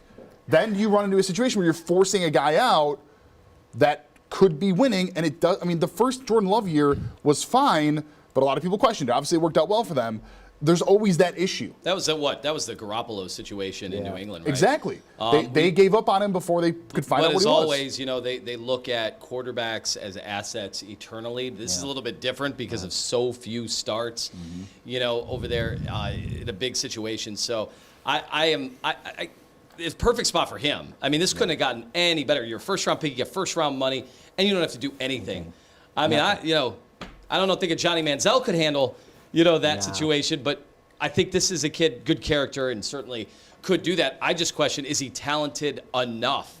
Is he going to be somebody that is good enough? We always thought it was interesting just in general in this draft, considering all the quarterbacks that are going to be in the draft next year when Dante Moore goes back and has another year to get ready. Obviously, Arch, Julian Sayin, the list goes on. By the way, Moore would have been one of these sub-15 start guys. I think Dante Moore would have gone ahead of Ty Simpson. I agree. I'm just going to say real quick, I'm going to stop complaining about it because Hayden Winks brings up a great point. We're all stuck on Ty Simpson. On one hand, nobody wanted him. On the other hand, are we supposed to say we know QB play better than Sean McVay? I don't. So, I'm going to stop saying that. That's where the Rams get the benefit of the doubt. They got the title. They can sit the kid. McVay's got the resume. We're going to talk about it, but they get to insulate him and sit him on the bench for 1 to 3 years. Yeah. So the Browns, I think they've got to be thinking big time moving up. You can't just sit, I don't think, at 24 and hope that the wide receiver you have number 1 on your board in terms of best receiver remaining. I don't think you can just sit there. I think you've got to move. You've got the ammo to do it. There had been talk that Tampa Bay might be willing to wheel and deal there at 15? So 15, yep. They've got the ammo. So I would not be shocked at all. It's just the question is, do they want Lemon? Do they want Cooper? And to your point, who is the guy? Right, because Lima, what happens if the run starts? Yeah. They started the offensive tackle run. What if you're on the wrong end of that? Yeah. And that's what you want to avoid throughout. That was the one thing, but I think just in getting a little extra value, being able to move down to number 9 to get the best offensive lineman on your board, obviously, I think that would end up being, I don't know if I want to call it a coup in this draft, because you did have 2 first-round picks, and this draft wasn't exactly the best draft ever. But that is what I think we're focusing on now is the trade up. We can look at some of these. We got to go to break here in a minute because we're a little behind. But we can start to look at this board a little bit with the Rams at 13 and Simpson off the board. How many of these teams in the next few need receiver? Baltimore does not, but they could. Nope. What do we got? We went 1-1 in our college career. I won one today and I lost the last one. Fano. So I'm really excited. Spencer, what do you make of stepping into a role that was filled by Hall of Famer Joe Thomas for so many years? What do you know about Joe? And are you looking forward to sort of maybe being mentored by him and coached up by him a little bit? Yes. I mean, this is pretty starstruck to hear and not able to meet him. Whenever anyone asks me who hears tackle ball five, they say Joe Thomas. Yeah, I know the good amount about him. So 10 years where he did look up that. I didn't understand. So I'm able to learn from that. And not only 10 years, but I was listening to that, 10 years what he did. Really, really excited to be able to learn from him. Murph. Spencer, just wanted to ask about making the move for you. Todd, we heard from Todd Monken, and he said they want you to obviously be the left tackle. So making that move back after you played there as a true freshman, number one, and I guess what did you make throughout this draft process of all the discussion about you possibly moving to the interior and being very flexible? What did you make of all of that? I've just been ready. In my training, I've been taking snaps at every position. Because depending on the team that chose me, I could have been in one of them. So I'm super grateful to be the left tackle for Cleveland Browns today. I'm pumped. I'm so pumped. Anybody else?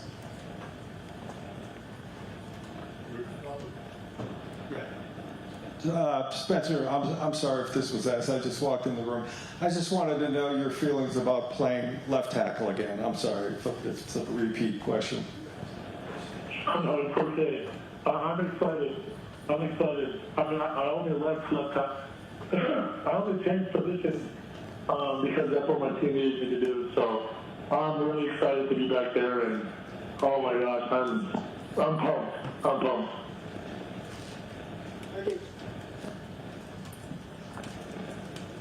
Thank you, Spencer. Thank you. Sorry.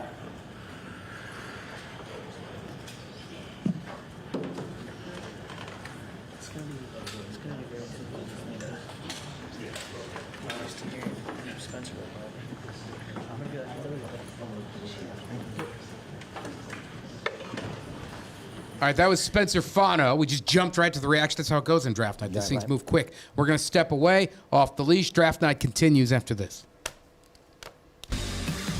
You're watching the True North Convenience Stores Off the Leash Draft Night Special.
You're watching the True North Convenience Stores Off the Leash Draft Night Special. All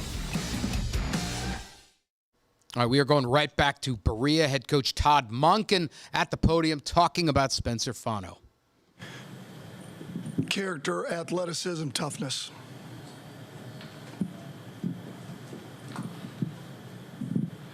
Todd, where does he play on the line? Left tackle. Are you concerned that he hasn't played that in a couple of years at all? No. Why not? Ended up where as he moved over to right tackle, they played Caleb over on that side. So now he's going to play left tackle for us. Let's do away with the mic. Go ahead, Jeff. Yeah. Well, Hey, Todd, so what's it like your first draft as a head coach? What's his experience? Well, we were jacked. I mean, to be able to move back 3 spots, pick up a 3rd and a 5th, what a great job by Andrew, and get the player we targeted the whole time. And, I mean, we couldn't be any more excited and still have another pick later on tonight. So you had Jordan Tyson was still on the board when you guys made the trade down. So obviously then Spencer must have been your guys' number 1. No, we targeted Spencer. What is it with Spencer being the first tackle off the board? What was it about him that you thought separated him from the rest of this pretty deep tackle class? As I said, his character was first. I mean, the way he's wired. I think the expectations that we'll have for him won't even match that he has for himself. And his athleticism, his toughness. I mean, when you want to start off the first year of your regime, I mean, when you talk about what you want, character, toughness, athleticism, he has it all. There was a lot of speculation throughout the draft process that Spencer might move in inside the guard or center just because of the arm length. What did you see on film that alleviates the concerns about arm length at that tackle position? Well, I think his athleticism and his toughness. I just think all of the above. I mean, do I think that's a part of it? Reach? Of course that is. An arm length? Of course it is. But there's other things that are involved with it, other characteristics that go into that. I think he'd be an elite guard as well. I think he'd be elite center. I don't care where you put him. I think he's going to be an elite player. Todd, you know what George Warhop wants in his lineman. Does Spencer Fano fit it better than the others? I won't speak to where we had the other guys at. I'll just say that we were excited as heck to be able to get Spencer. I know Andrew said a tackle's a tackle, but the fact that Spencer played left early on at Utah, is that important for you guys to see? It's part of the equation, yes. Those Utah teams, I mean, their physicality is sort of always been sort of their calling card. I mean, how much does that, that program DNA, do you see in Spencer, and how much was that an attractive, part of that? A big piece of it. You go all the way back to Urban Meyer and then Coach Whittingham. I mean, when you get a player from Utah, I mean, you get a player that's physical. They're going to practice physical. They're going to play physical. Their style, their expectations of their old linemen. So, again, we're fired up. Would you still like to get a receiver pretty high in this draft if you can? Sure. And we'd like to add, there's a number of areas we'd like to add to our team, that being one of them. Were you guys at all surprised with how the board fell previous to your guys' pick? I wouldn't say that. I think it fell pretty close within reason. As far as I could tell, being in there with Andrew and his group, it fell off the board the way it appeared to me that it was going to go. Did you have Spencer in for a 30 visit? Because I know that was... We did. Okay. We did. What stood out during that visit? Everything that I've already said. I mean, it's pretty easy that, I mean, I'm... Now that you have Spencer Fano as your left tackle, does it affect the movement of any other positions on your line that we saw the other day? Not... What we saw the other day was really who we had. With Elton being out, Titus being a little bit limited, and trying to put all the pieces together. Ultimately, once the draft is over and free agency and we go to camp, then we'll work on exactly where everybody's going to fit that was here the other day. You came in and talked a lot of just about how it all kind of starts in the offensive line. You mentioned that, I know, at the Combine. With what the resources you guys spent in free agency to sort of bolster that group, now your first pick is a tackle. Was this kind of, when you came in and took this job, what you envisioned as you thought about kind of rebuilding this offense, that it would start with figuring out that group? 100%. Good. All right, Browns head coach Todd Monken, after his first-round pick as an NFL head coach. We are going to go back to Berea right now. Leah Doherty standing by with Fred Greetham of the OBR. They were there for the call with Fano, there for the presser with Todd Monken. Guys, what do you think?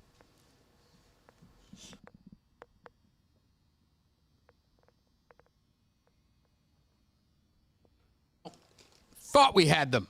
We do not. Tell you what, we're going to step aside for a hot minute. When we come back, hopefully we'll reestablish connection with Leah and Fred, and we've also got some draft updates to talk you through as well. You're watching the True North Convenience Stores Off the Leash Draft Night Special.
Can you guys hear me now?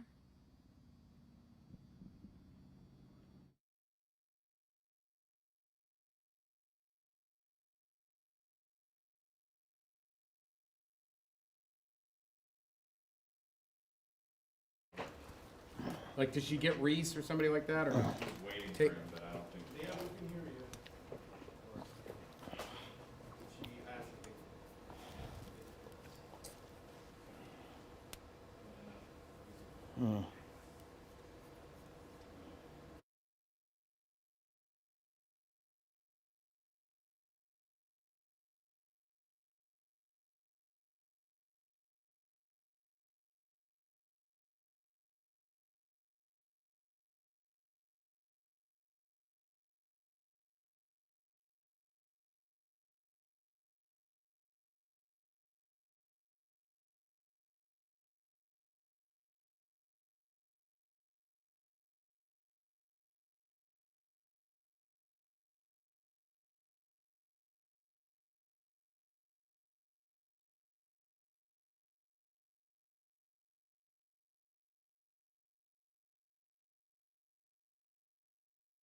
You're watching the True North Convenience Stores Off the Leash Draft Night Special. All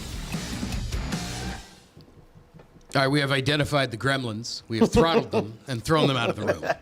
And so we are going to go back to Berea, where Leah Doherty, Fred Greetham of the OBR, standing by. They were there for the press conference, there for the call with Spencer Fano. How did it strike you, guys? Hey guys, how's it going? Yeah, like you mentioned, Mark, just moments ago we got to hear from Spencer Fano. Before that, we heard from Todd Monken. Character, athleticism, toughness. Those are the three. He was very concise words he had to say. But what were your first impressions after hearing from Fano? You know, it was hard. It was kind of on a conference call. It was kind of garbled. But, boy, he said over and over how excited he was. He was just, they always say that, you know, and you have to understand their moment. But, boy, he was just almost, he said he was in tears. You know, he was so excited to get that call to come play for the Browns and Todd Monken.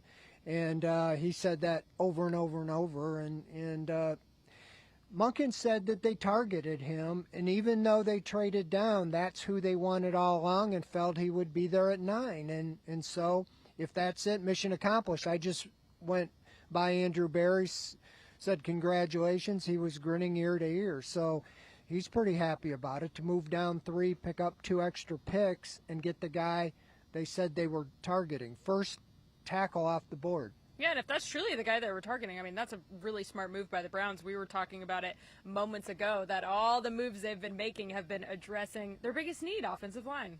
Yeah, they have really not made any moves other than offensive line. I mean, they went out 3 big moves, 1 trade, 2 big free agents, and now you get the left tackle. So basically, that's your offensive line. And even though Fano played right tackle the last 2 years, Todd Monken said he's the left tackle, no question. And, I appreciate that. I appreciate, no ambiguity. We got the direct, honest answer, too, which I think was something we're going to appreciate with Monken. It was also worth noting when Fano spoke a couple minutes ago, talked about Joe Thomas, idolizing him. Obviously those are all the right things to say, but just he could not overstate how excited he was to be coming to Cleveland and playing for the Browns. Yeah, and if he can even be close to Joe Thomas, that's what you wanted when you draft a tackle in the top 10, is to be that mainstay for 10 years or so. And so hopefully that's who they got with Fano. And Utah's kind of known for, developing offensive tackles. Yeah, and could be playing alongside a soon-to-be Browns legend, Joel Bitonio, but we have no idea what his future Yeah, holds as well. if he came back, the line would be set, because there's 4 of the 5 are for sure set with the 3 big free agent trade and now Fano. Yeah, so we'll just wait and see. For now, Fred Greetham, Leah Doherty. Mark, we'll go ahead and send it back to you. All right, thank you, Leah. And you heard Fred say there, he kept saying over and over how excited he was, and I know they all say that, but he knows he's going to kind of get a chance to come in, play right away, play for an offensive head coach, play with guys. I'm sure he's been a Shedeur Sanders fan. He's probably been a Deshaun Watson fan at some point. He's going to get a chance to play with some guys he likes. Said he idolized Joe Thomas. And obviously, Joe, very early on with all these young offensive linemen, goes to work. He makes it a point to come back and help coach them and give them anything they might need. So to hear Joe Thomas, that's immediate indoctrination into the dog pound. It's always a good start. And also, the first of the top 30 visits. He was the guy who drove from Indy. So Todd Monken absolutely loved that about him. And so obviously they had targeted him for a while, and they were willing to take the risk. They knew what the board looked like. They knew, based on their intel, that they could afford to trade down 3 spots and still be able to get him. All right, so we had a lot of conversation about who went 13. That was Ty Simpson. And then I'm going to let Jeff Slauson announce who was selected 14th by the Rams. I'm going to choose to decline saying that name. It is a guard from Penn State. Look, I've been 0 for 13 for names today, even normal names like Jordan Tyson. Yeah, that is no offense to that individual. that is not a name that I prefer. It's a long name. He's a guard. We have not talked about him for the Browns. The Browns didn't need it, so it didn't matter. Reuben Bain, I can say. Yeah, Reuben Bain went to the Bucks. That was a little later than people thought he would. Kenyon Sadiq, then he goes to the Jets. He's a top tight from end. Oregon. He's great. That's a bummer. And then Blake Miller to the Lions now, what we know from Clemson. But you just feel bad for these kids that get drafted to the Jets that have high upside and a lot of excitement ahead of them. And then they get drafted to the Jets, and it's like, well, figure it out, man. Hey, man, they got Geno back. Oh, you're right. It's solved. They got Geno back. Super Bowl, right? Super Bowl bound now. This poor kid. And Blake Miller, the tackle from Clemson, just went to the Lions. Did I hear we had Ashley We have and Ashley, Zach standing by in Pittsburgh? Are they there? Yep.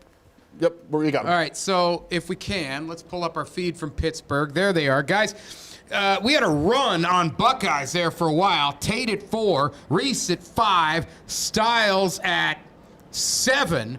And then we got Downs at 11. Did you guys get a chance to talk to any of those folks yet? Or no? I know it's really chaotic there. It doesn't always happen quickly. Let me tell you something. I just want to shout out Zach Keenan, because this man, you guys don't understand how far it is just to get from the podium room all the way back to the other side of the field in order to go live and see where all of our stuff was. Zach was a madman running all the way across the field and through the stadium, and he was just sweating bullets. So shout out to Zach for making sure that we have made it a way to get on this draft special. But like you said, it was a slew of Ohio State Buckeyes, and we actually did get a chance to speak to Arvell Reese, who is now a New York Giant. And you know what? He just said how incredibly happy he was to be in this position. I asked him about what Ted Ginn Sr. meant to him, because he said he would not be in this position if Ted was not in his life. And he said that he didn't have any offers when he was looking at Glenville, and Ted was the one that called him and said, look, I'm going to get you straight. I'm going to get you where you need to be. And he gave so much credit to Ted to where he is today. Yeah, and I think part of that is we have such a humble young man in Arvell Reese that the New York Giants organization is really lucky to have. I had my headphones on when he got up on the podium listening in to the audio feed. The first thing he does is he looks up with these big eyes of the crowd. He goes, oh my God. And that just shows you that this is a guy who went to Euclid. He was on a winless team at Euclid High School, transferred to Glenville. He's been a big fish in a small pond in a lot of his life, and that's certainly going to be extension when you're going to the Big Apple. But I think you got a humble, a hard worker, someone who's going to play every rep in practice and play to win every single game, and that's a great landing destination. I think Jeff Slauson was joking about the Jets not being an ideal place for him, but the Giants are at a super exciting time. And he's not already going to be the best edge rusher on that team. So he may draw double teams. He may be the beneficiary of other guys drawing double teams like Abdul Carter. So I think this is a really cool landing destination where we'll get to see Arvell shine, Ashley. And then we also got to hear a little bit from Jordan Tyson. We didn't talk to him yet, but we were able to hear a little bit on the broadcast and whatnot and what they were doing here at the stadium. And you could just see how all the emotions were coming out. We do know that is the younger brother of Jalen Tyson playing with the Cavaliers right now. But this guy was just brought to tears. You could tell how much he wanted.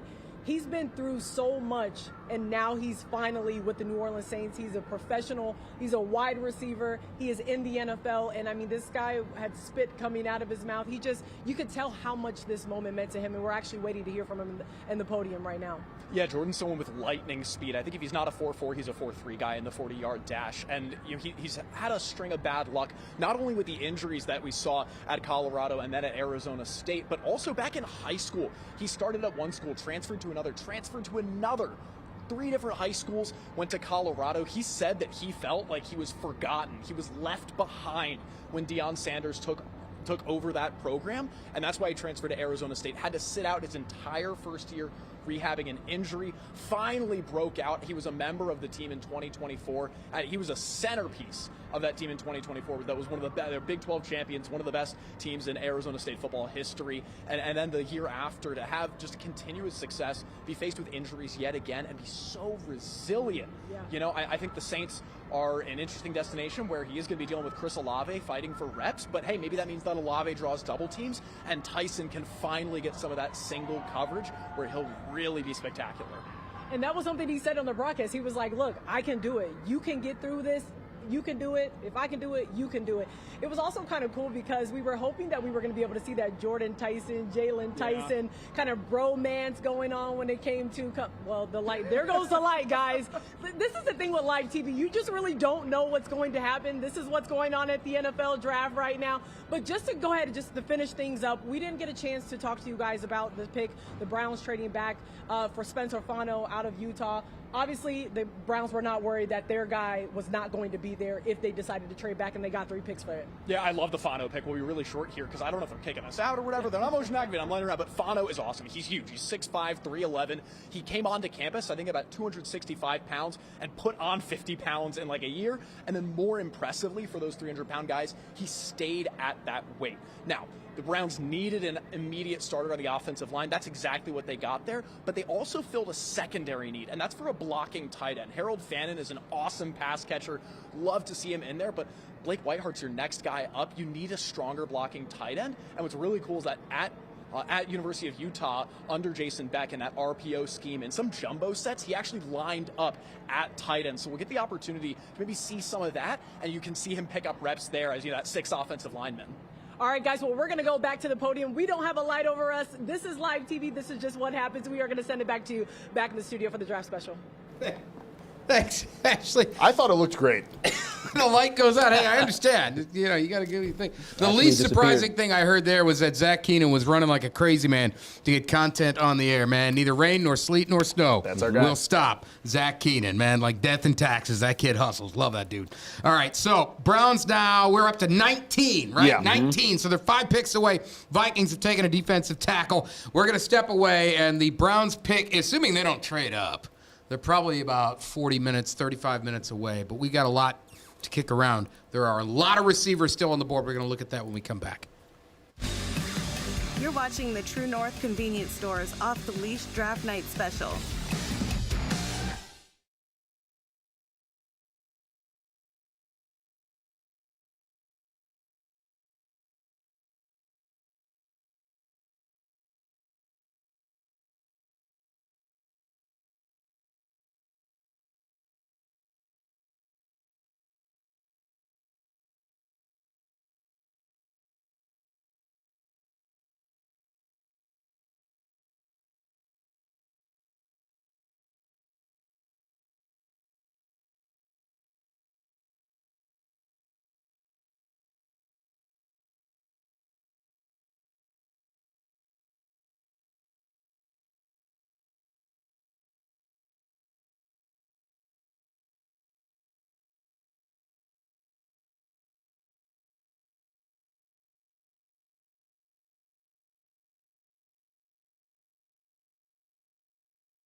You're watching the True North Convenience Stores Off the Leash Draft Night Special. All right, we got things happening just in that break. Yeah. When we last left you, the Panthers were on the clock, I believe. They took a tackle, Monroe Freeling, Georgia. That doesn't impact the Browns because they got their guy.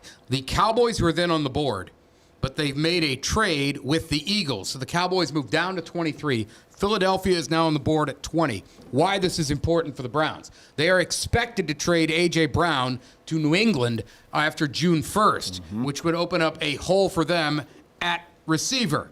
I don't know if they have to get one because they still have Devonta Smith, and they just made the trade for, not Dubes, but the other guy. Wicks. Wicks with Green Bay, but a lot of people feel this might be for a receiver because I don't know if you really There's no wanna other go obvious Wicks person here, yeah. So at that point, you are at either Lemon, or if they want a big guy, they're going to go Boston, or they could go Concepcion.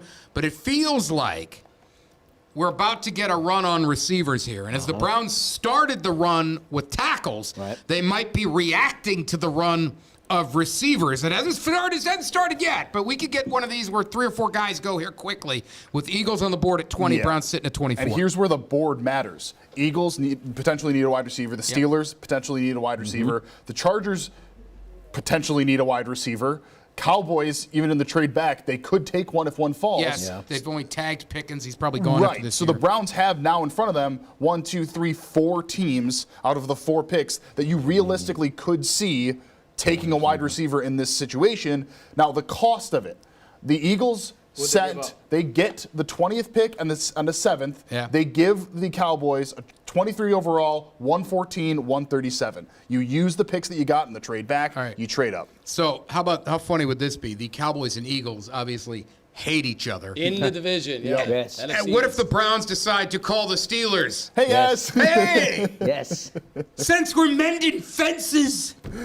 That would be a funny. I can't remember the last time the Browns and Steelers made a trade. I mean, I'm assuming it's probably happened. But pure anarchy. But the Eagles, where were the Eagles at 23? Who did the Eagles? This is the other way to look at this, I guess.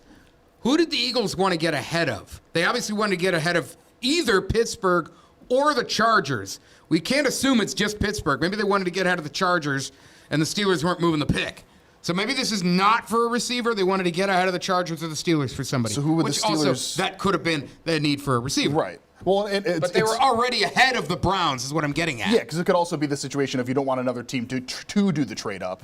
So your idea is, okay, we're going to be the ones to do the trade up. So it's not necessarily, getting ahead of anybody. That could also be the situation in this. Anyone need a safety here? That's what I was also looking at because, you currently have Dylan, I don't know how to say it. Thieneman? Yeah. Thieneman? Thieneman is OU? I'm kind of wrong. That's Oregon. You're our names guy tonight. That's good enough for me.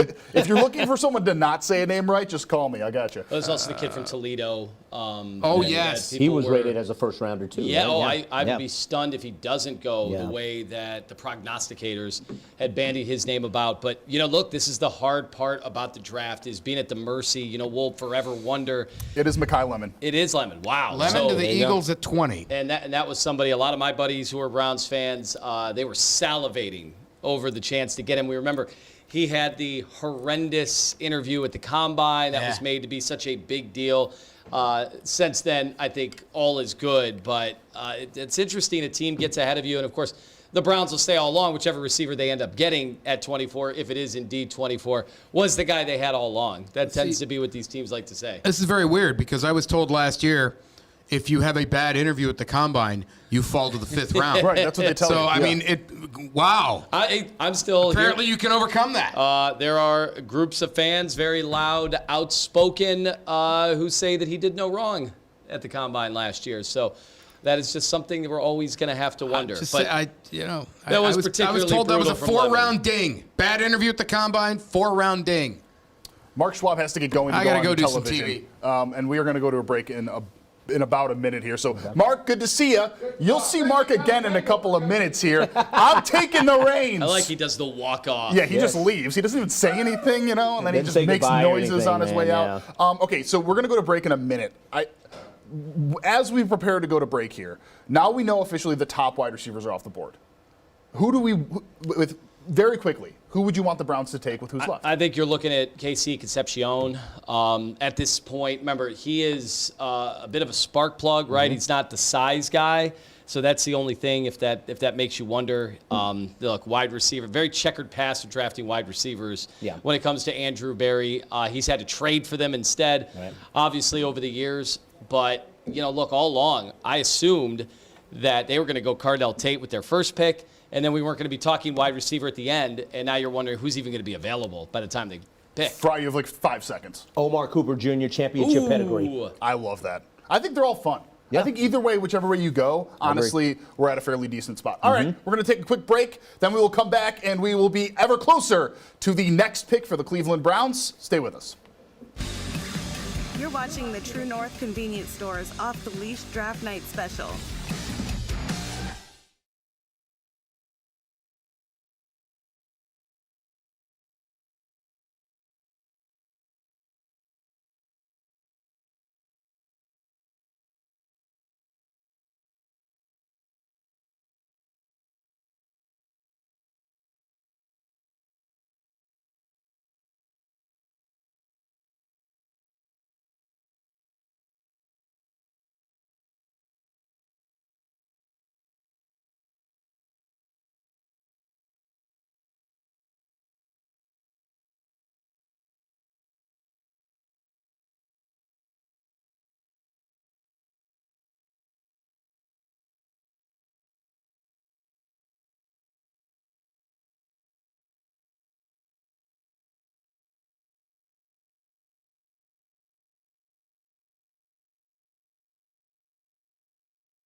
You're watching the True North Convenience Stores Off the Leash Draft Night Special. Oh, yeah, we're back. Jeff Sloss and Anthony Lima, Chris Fry, breaking into the third hour now of our draft show as we prepare for, hopefully, another Cleveland Browns draft pick. Let's just recap, gentlemen, where we kind of have been from here. Fernando Mendoza went predictably #1 overall. Couple of surprises. We had David Bailey go 2nd overall when we thought that Arvell Reese was probably the better edge rusher, and he did not go there.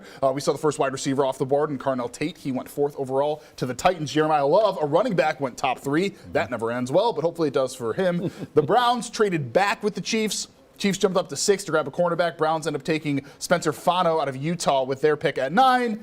And then all stuff broke loose at 13th overall when the Rams took Ty Simpson at quarterback. And then from there, we've kind of seen fairly standard stuff, right, boys? Your impressions of the draft so far? How we thought, not how we thought? Where are we at? I think, once again, NFL drafts, there are always surprises. I think Ty Simpson, as you've eloquently said, and his reaction, by the way, was amazing. I wished I could have been more eloquent. but it was relevant because even though a lot of prognosticators thought that Ty Simpson would go first, I don't think he's a first round guy. But for him to go so high was very surprising. And look, my argument was, Lima, that I didn't want the Browns trading their pick to try to gather more picks, but I think the trade that they made with Kansas City and then able to still get the top offensive tackle in the draft, I think it was a brilliant move by Andrew Berry. It's the one thing I think Andrew Berry has shown that he's actually decent at. I'm going to say something and then you'll roll your eyes, but I'll say asset management. He has made some terrific trades. I know there's one in particular that it could go down in history as one of the worst ever, so I understand. That may not be on him, though. We will always be able to have fun debating that. But overall, it took a slight detour to get there. But getting that extra value in a draft where there wasn't huge separation. That was the one thing we had heard about this draft. There was no chasm, after pick number 4. That was never the case in this draft. So I thought logically it always made sense for a bad football team that has had, multiple years outside the playoffs back-to-back and finishing where they did and needing so many different things. You wanted more cracks at it, and that's exactly what they did. The fact that they went offensive line first, and now it looks like they were chasing wide receiver. The question is who's going to be available with that big Eagles trade that kind of changed things, at least potentially, on the wide receiver situation. I still would be a little stunned if they don't get the guy that they want. Of course, the Pittsburgh Steelers are going to be very interesting, looming large now, as they're getting ready to make their pick at home in front of a lot of people, hundreds of thousands of people right there. It's always funny when the home team trades the pick.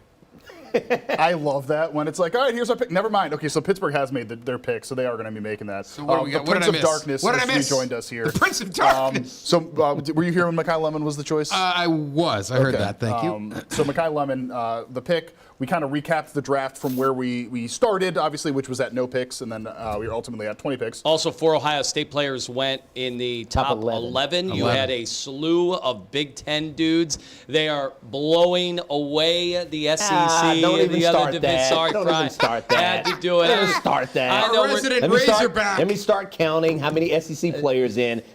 Hold What is it, like steady, 4? Cowboy. There's not that many, right? Yeah, I mean, exactly. again, I'm sure the SEC will again win a national championship. I just don't know when that will actually be. I've been waiting 20 years Here's to the be thing. able to say this. Here's the thing, Lima. Now that all the other teams can start paying players, some of that luster that the SEC had. It's amazing how that worked out. It's amazing how that worked This out. is an NFL draft show, not a college show. No, so we're going to it technically is a college show. It is. All right, so hey, I want to. The Steelers. I know you've got pretty much every insider on the planet up there. Do we know who they're picking yet? This is one I have not been able to find. They Okay. took all of their time. They took up to like 1 second. All of 8 minutes. Pittsburgh people are irate. They really wanted Lemon. A lot of the hosts that I coerce with out there at our sister stations in Pittsburgh. So that's is why who they the wanted. Eagles, that's who the Eagles are getting ahead of then. Oh, And then that's who the that's Eagles got to did. really sting. It them. does. In-state rival. Cross-state rival there. Absolutely. Yeah. Absolutely. You That know makes what that really? way better. The booing was probably elite. Apparently, Tyson, he came out to celebrate his draft pick and everything, and there was booing, and he thought that they were booing him, but they were booing the Browns being on the clock. Oh, and so, of course. The word from the draft is that he was looking around like, What did I do? I didn't do anything. Yeah, I'm just a guy, man. No, they were booing the Browns, which is understandable and predictable here. The Steelers went offensive line, looks like. Oh, okay. So that potentially drops more. Oh, this is another name I don't want to say. Let's try it. Say, call him Max. Yeah, Max. Big old Max from ASU.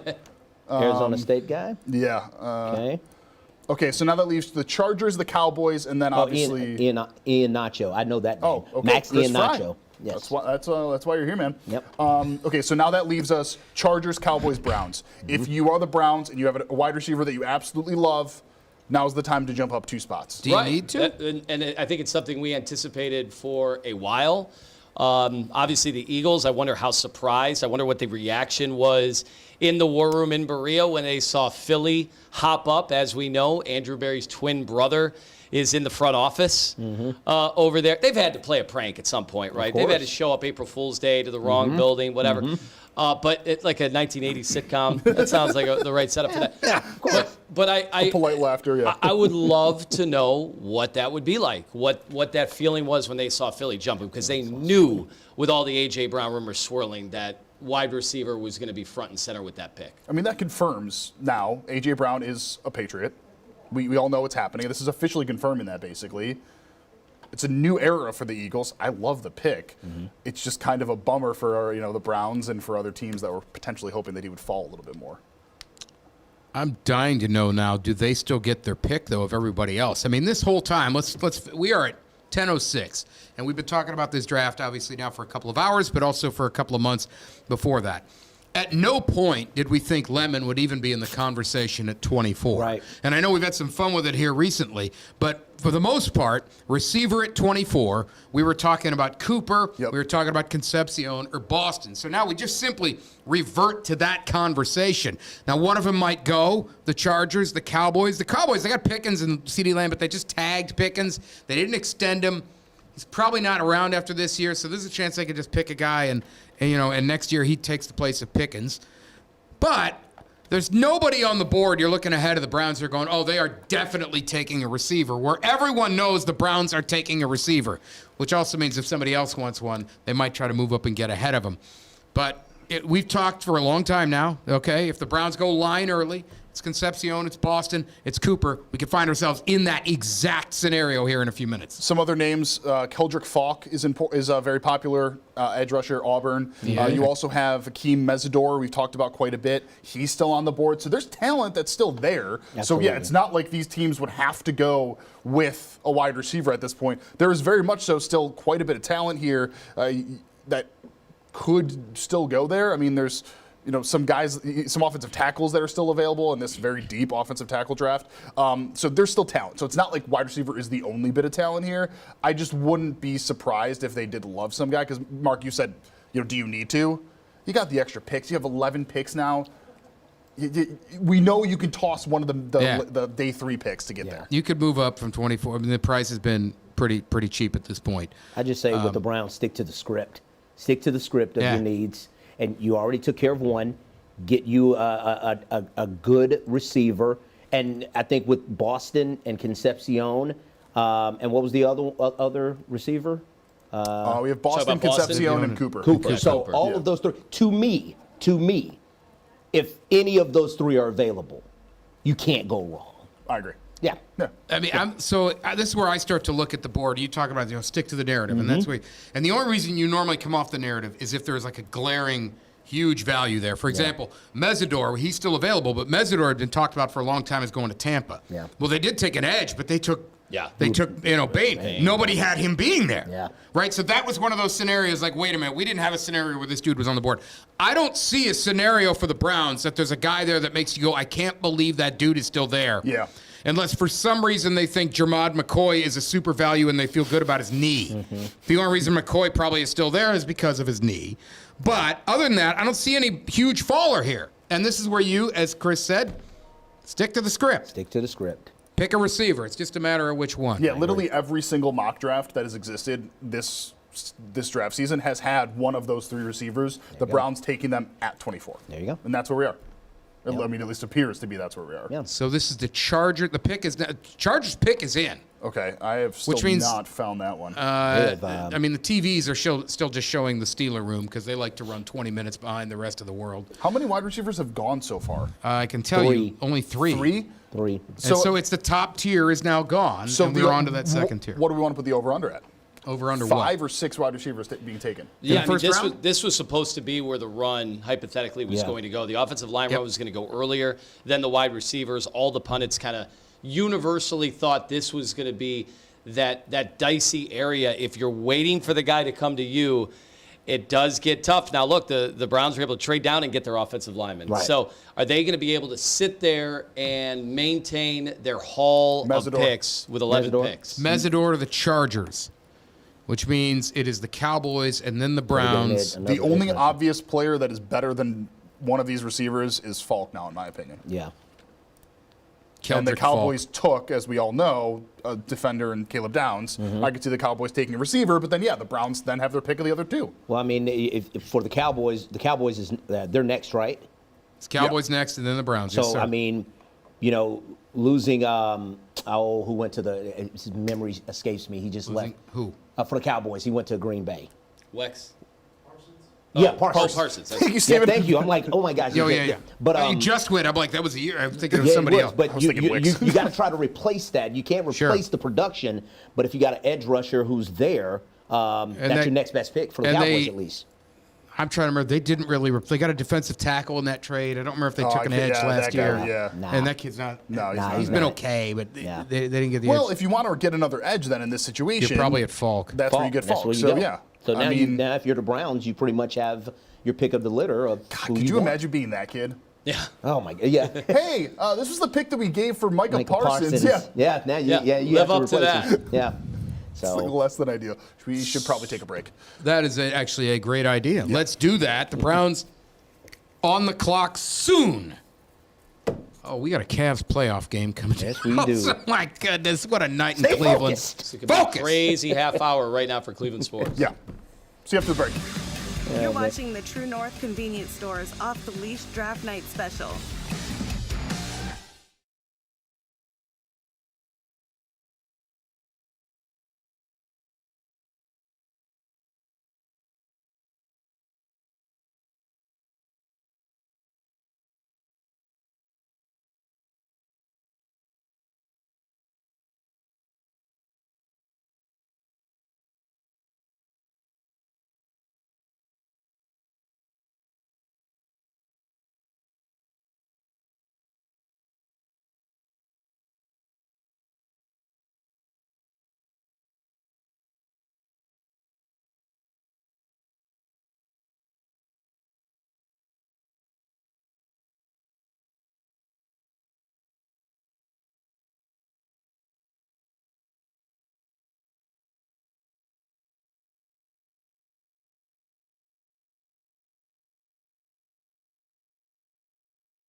You're watching the True North Convenience Stores Off the Leash Draft Night Special.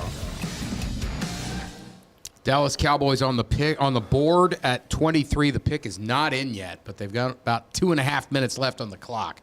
And then after the Cowboys, it is the Browns.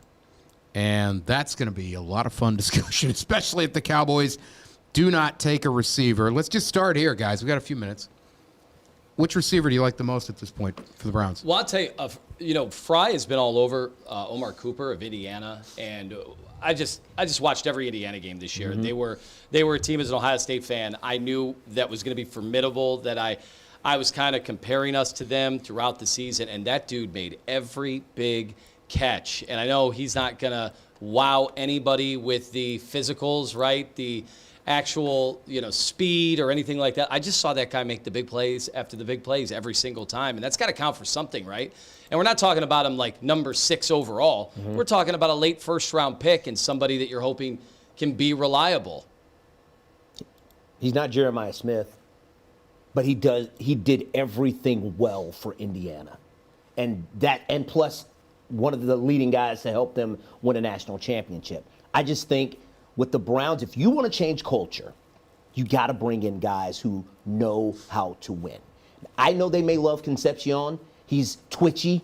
Twitchy. My favorite term. Sounds like a nickname that I can name my kid. Browns on the clock, by the way. Browns are on the clock. I like the Cooper pick. If they go with him, great. If they don't, that's fine. But what did I say earlier? Stick to the script. And Boston, Concepcion, or Cooper, pick any of those three. I think you're fine. Yes. Cowboys have taken a pass rusher, Malachi Lawrence, so the Browns get their choice. Okay. Bless you. Woo! Okay, can I zag? Bless I always you go in again. pairs. All right. Go for it. You got to relax here. I don't have a cough button, man. It's a. Mark's just so excited. Relax. Keep it together. Come on. Tell your allergies to relax. I'm going to zag, if I may, if Mark allows me. Mark allows me one zag a day. I'm going Denzel Boston. I love this kid. So you love the size. I do. And I understand the issue of the lack of separation. I completely get that. But this dude's a freak. He catches everything within whatever radius he gets to.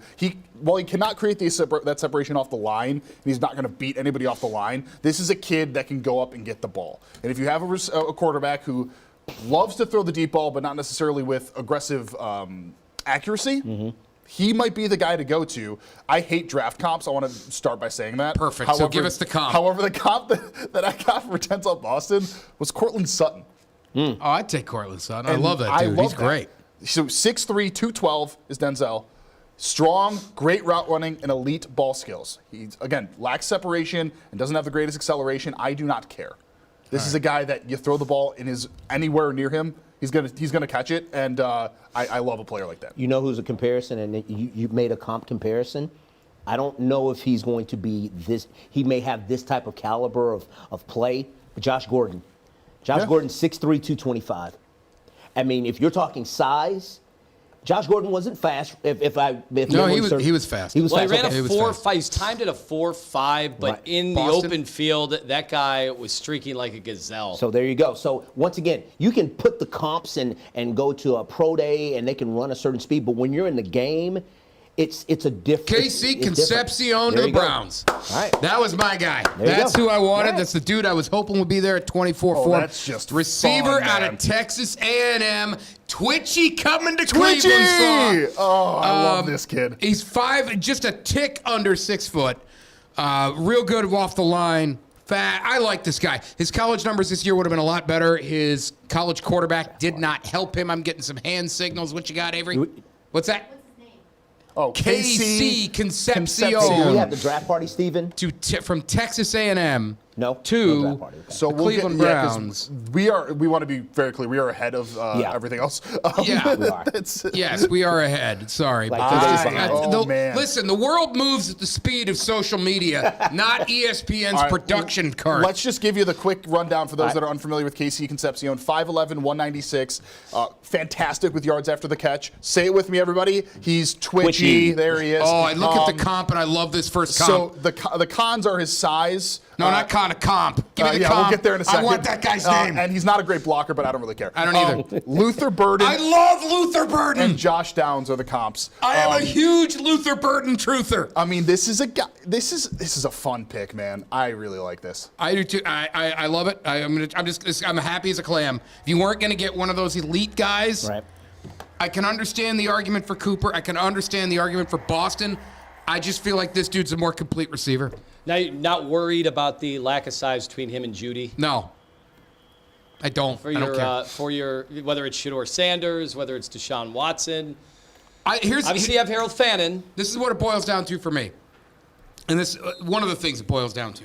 What are the odds Concepcion is a bust? What are the odds Boston is a bust? I feel like the bust rate on Boston is very high. Is pretty high. It's very high. I can't find a lot of folks that go, I don't think Concepcion can play on Sunday. Is this like a Zay Flowers? Is that who, you might be thinking of? Zay Flowers is Zay pretty Flowers good. is a little more. Zay Flowers is really good. Yeah, he's good. Zay Flowers is one of those dudes that he was like drafted. He could be an extension of the running game Yeah. and gadget. I don't know if you hear that so much with Concepcion. He could do those things. Right. Actually, he can run the ball. Yes, he does have a run piece to his game. Yeah. That might not be a bad little comp there. I get excited about Luther Burden, man. The Bears took him last year in the second round. I thought he was so awesome. He was a good at player Missouri. in Missouri. Also another tidbit that fans will get to know about Casey Concepcion, and if you saw his draft interview, he has a stutter.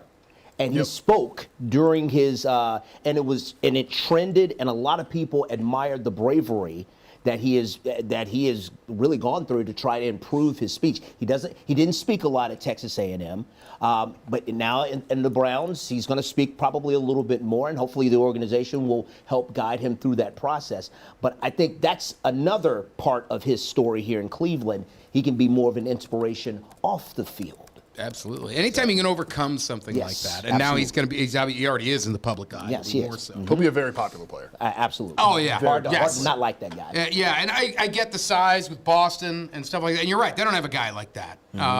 Maybe they get one. Maybe they get Chris Bell out of Louisville in the second round, something like that. I don't know.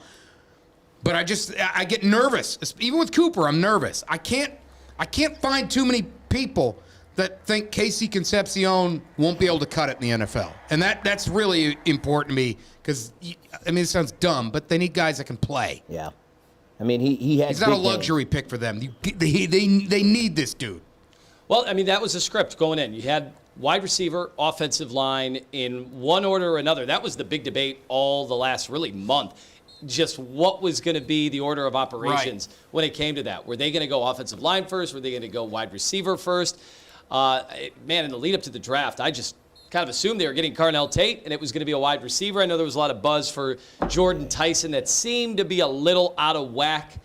But, people get excited about some of the sexy plays that guy was showing off. In the end, they go offensive line first. They get some more ammo and get the receiver later. I'll tell you what, I want to go to break because we might get a presser at some point here in Berea soon, and there's another thing to talk about with this trade. Stick around. Off the Leash. Draft night continues. You're watching the True North Convenience Stores Off the Leash Draft Night Special.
You're watching the True North Convenience Stores Off the Leash Draft Night Special.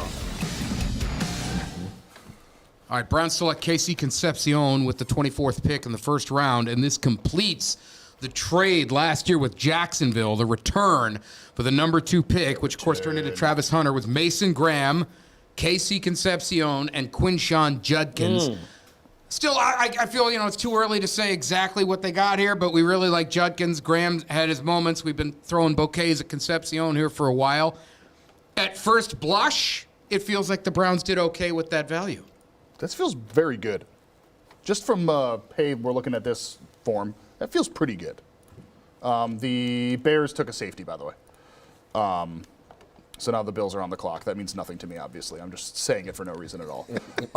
Resident, as your Buffalo Sabres cup next to me. Man, the Sabres won tonight. I'm flying high. So, yeah, just everything's chill. Okay, so we have the pros and cons, right, Steven? Yep. Let's just pull it up for the folks at home here, so I'm not just talking at this point. Okay. There's Twitchy. That's your new nickname. I love it so. I think it is the greatest term for a wide receiver in human history. The drops can be a concern, though. That is the only thing. So I can talk about this a little bit because there's a guy I follow. I think I mentioned to you, Matt Waldman. Yep. Matt Waldman does a great job, but he only deals with the fantasy space. But this is a guy who's really good at. He's got like NFL teams buy his product, so this is a legit guy. And he calls guys like this clap attackers. So what he means by that is Concepcion is one of these players that does not necessarily get his hands together in the appropriate position to catch it. Right. He kind of almost brings them together at the last minute around the ball and snatches them. He's not like this, right? He's kind of doing like this. And that's how you can get some come through your hands. Right. That's not a death knell to guys. We talked about Cortland Sutton a little bit ago. Cortland Sutton's a guy that does that, and he's had a pretty good career. That is something you can absolutely coach out of a guy. Yes. That's where the drops come from with him. So that's something, if you can, coach it out of him, he should be fine there. Bills just traded back 2 spots with Houston. Jeff is happy. I wonder what the Texans want. I think to go on your point, I think when you get these guys that have some bad habits and maybe coming from high school to college, you come to the pros. I mean, this is specialized down to the detail. Yes. So he's going to be working from the time now getting to Cleveland, going through rookie OTAs, and then going through minicamp. Coaches are going to probably be working on that tirelessly to clean up all the little mistakes that he made at A&M, to clean him up, to get him ready for the regular season. That's a good deal. Yeah. So 26 and 91 for 28, 63, and 168. On this Bills trade? Yeah, they moved back two spots and picked up a third. Okay. When we saw that the one Cowboys trade, they gave it 2 fifths. What this tells you, the Texans clearly want to get ahead of San Francisco. So what could they be going after then? What do they want? So the Texans are in need of O-line, D-line, linebacker, cornerback, and edge. The Niners are in need of O-line and an edge as well. So is that going to be then for Caleb Falk? Here's a name I'm going to mess up. Lomu? Is it for Falk, the edge? Yeah, the other Utah tackle could be him too. But you're right, they clearly want to jump ahead of the Niners there, and the Bills are potentially convinced they can keep what they had. I mean, yeah. So there is another element here in play that we shouldn't lose track of. We are on the air here for another 30 minutes on this show, and then we still have 19 News at 11 over, obviously, on 19 until 11:30. We'll get some reaction in there as well.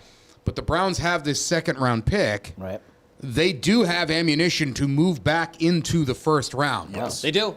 They did this a few years ago. They had 2. The year they took Garrett and they took Peppers, and then they moved back and they got David Njoku, which was a sad story. Not that we don't like David Njoku, but T.J. Watt was on the board. They took Njoku. Watt went next to the Steelers. Can you imagine if they had 3 firsts and came away with Garrett and Watt in the same draft? That's a separate show. I did not know that. However, they and the Seahawks would love to trade out of that pick because Seattle's sitting at 32. And they have 5 would picks. love to pick up some picks. So I'm sure the Browns won't be the only ones calling them. If the Browns are interested, I'm just saying that could happen. There could be potentially a third shoe to drop tonight for the Browns as we sit here at 10:30 on draft night round 1 or draft night. What round 1? Night round. Yeah. I'm paid as a professional announcer.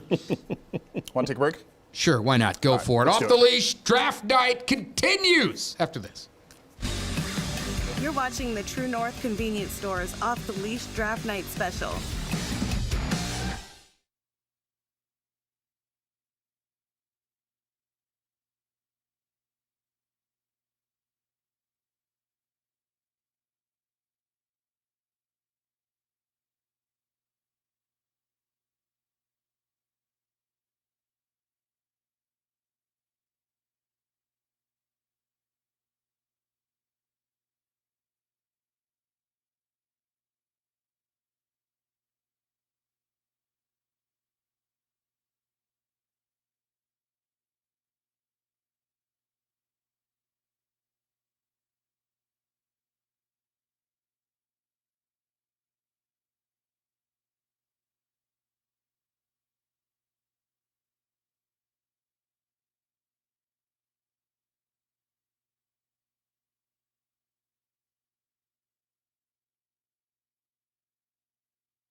You're watching the True North Convenience Store's Off the Leash Draft Night Special.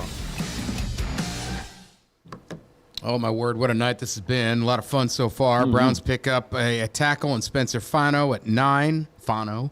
Then they come back KC Concepcion at 24. And Dolphins yes, I said just 9. moved up. Dolphins just moved up. Now, there was some movement by the Texans. They took a tackle. Caleb Rutledge. Not Caleb Rutledge. Maybe it is Caleb.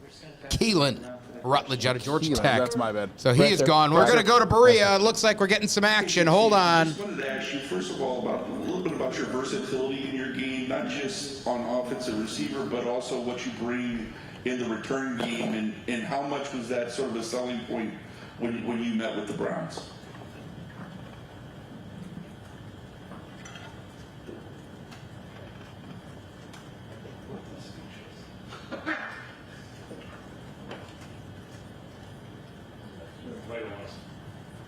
Casey, are you there?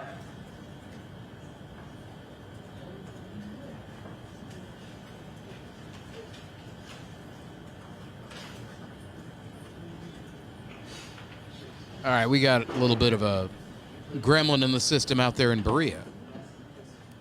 They're waiting on a call with KC Concepcion. That's how this goes, by the way, on draft night. You might think speakerphones are all the rage on draft night. Well, you got to think he's in Charlotte. Oh, now we're getting reverb. Yeah, that's less than ideal. All right. So Dolphins just traded up to 27. I think they could go for a wide receiver here because Tyreek Hill is no longer. Remember the Dolphins? Yes. That team, they needed a receiver, honestly, more than the Browns did. They need everything. Yes, they do. That team is horrible. Like you They're can, bad. you can Mike point to the McDaniel Browns. ruined that team in so many ways. bad. Yeah. Tua, Tyreek Hill, like that team had promise, and whatever happened, it just fell apart just like that. They need. It's hard to believe a team could need a receiver more than the Browns, but the Dolphins do. Absolutely. They don't even have a Jerry Jeudy, and as much as I am a Greg Dulcich stan, he is their tight end and their best pass catcher. The Browns with Fannin and Judy are better off at the pass catching department than the Dolphins. I am framing this because they are now down to Boston, Cooper. Yep. Maybe Brazel. I don't know why they take Brazel. I don't want Brazel. I don't think anyone does. If you like Brazel, you can take him in the second. You're probably looking at one of those picks here for Miami.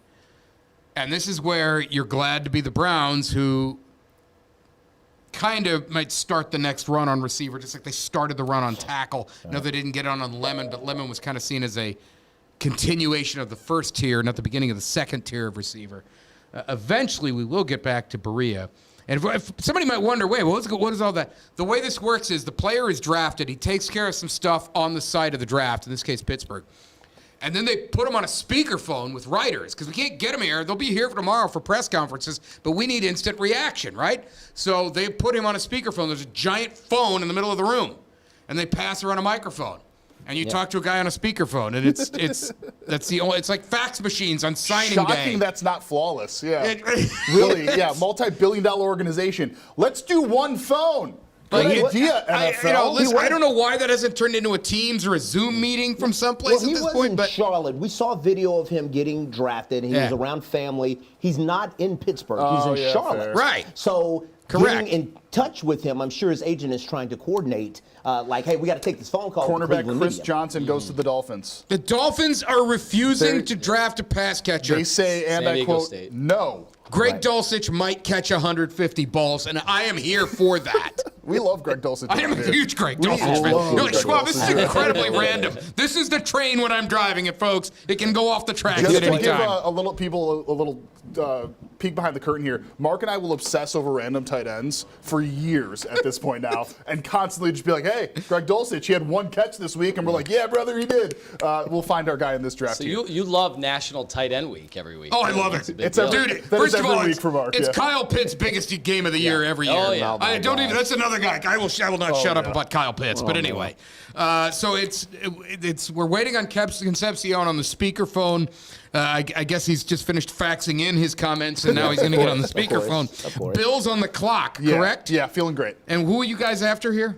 We could use a wide receiver. We could use edge. We could use offensive line. I love that you were saying we because you work for the team. I'm so sorry. Here we go. And the Browns that we talking to the Browns. Oh boy. I don't know if that's going to help. Who's his agent? Who's his agent? Let me know if I got to take it, Steve.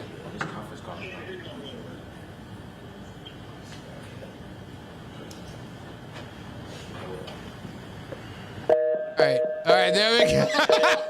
Pretty much it with that, so yeah. We cannot get a phone call into Berea from Charlotte, North Carolina. Goodness gracious. Well, he got a phone call from the Browns, right? Yeah, we know that happened. That wasn't an issue. Yeah, just, hey, Andrew, can you just run your cell down to the media room? Yes. And we could just put that on speaker. Absolutely. That noise was absolutely phenomenal. Best service in Charlotte. Buffalo now on the clock at 28. Here's the way it's shaking out right now. Buffalo 28, Kansas City 29, Niners currently sit 30, and then it is your Super Bowl teams. Those picks still in place, 31 and 32, Patriots and Seahawks. There is drama attached to that 32nd pick with Seattle. A lot of people feel that Seattle will move it, and there's a lot of people, if Seattle takes it, or takes the pick, they think it'll be Price out of Notre Dame, which would make the top two running backs in this draft both out of the same school. Yeah. When's the last time that's happened? I was trying to say, you got to go back to when the Cadillac Williams, Auburn, Cadillac Williams and Ronnie Brown. But did Cedric Benson go in between them? That's what I can't remember. I'm trying to think. There were 3 running backs at top 5 that year. Did Felix Jones go with Darren McFadden also? I thought Felix went the next year. He was a first-round pick. Darren McFadden back in 2008. Yeah. Felix Jones went to the Cowboys at 22nd, and of course McFadden went to the Raiders. He was the top. They were in the same year? Think so, yes. I didn't understand what happened to Felix Jones. He was good for like 20 minutes, then just fell apart. Injuries. All right, and he's with the Cowboys, so that always derails your career. Yep. Get Jeff Coyner in here. He's got some explaining to do. Just before we kind of, as we head into the season and everything with this kind of went exactly how we thought it was going to go. You got the offensive tackle. Yes. You got the wide receiver here. As people approach day 2, who do we feel the Browns should be targeting, at least the positions that now they should be targeting after handling the 2 most glaring needs?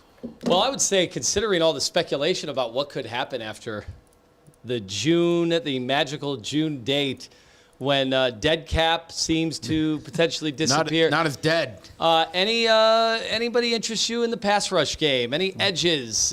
Just saying, don't want to alarm anybody, but there's been enough speculation. What are you saying there, at some Lima? point it'd be nice if Myles Garrett and the head coach would meet each other face to face. I think that wouldn't be the worst thing in the world. Yeah, it would. Which is the one wild thing that I will tell you, had the Browns with that first overall pick in their first round, if they would have taken a pass rusher, I think we would have been writing the obituary on Myles Garrett as a Cleveland Brown. See, I don't disagree. Really? You can get 2 of them. Yeah, but if they would have taken them with all the needs Bills that they have traded the pick anyway. again There you go. Goodness. to the Patriots. Uh-oh. All right, so the Patriots now. What do they need? Are they coming up for a receiver to send to Dallas? They have like 12 Are they picks. Are they coming up for a receiver to send to Philly for A.J. Brown there on you the go. June 1st? They also need their head coach to talk to the media, but that's another conversation. No, we did earlier. You did? Okay. By the way, how wild is that? If you didn't hear, obviously there's a lot going on with Vrabel right now with Deanna Rossini and that thing. He had a separate press conference today after having one earlier. A separate one today. Lima, you were talking about people wondering if this guy was going to resign. Yeah, it was getting really, really like hot. The conversation surrounding Vrabel as like a new picture came out, a scandalous photo from his past came out Was it a every 10 breakfast, minutes. right? Yeah, it was bizarre, and some of them were from 2020, 2021. Oh, wow. So, I mean, this has been going on, whatever's been going on, their relationship, whether it be friends or whatever else you want to say, it got very interesting. And later in the day, after he did not resign, and he talked more about how it's a family matter, she deleted her social media. You didn't get any kind of a denial out of Mike Vrabel. And you just wonder how that plays out in the locker room the first time something happens off the field with a Patriot. And if there's any discipline or whatever, what are these dudes going to be saying about their head coach? He's like, well, coach did it. Why can't I? I think we got to take a break here, guys. Let's do that, and then maybe we can come back and again get hung up on by KC Concepcion. We look forward to that. Off the Leash draft night continues after this. You're watching the True North Convenience Stores Off the Leash Draft Night Special.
Call the line directly. Because they're patching.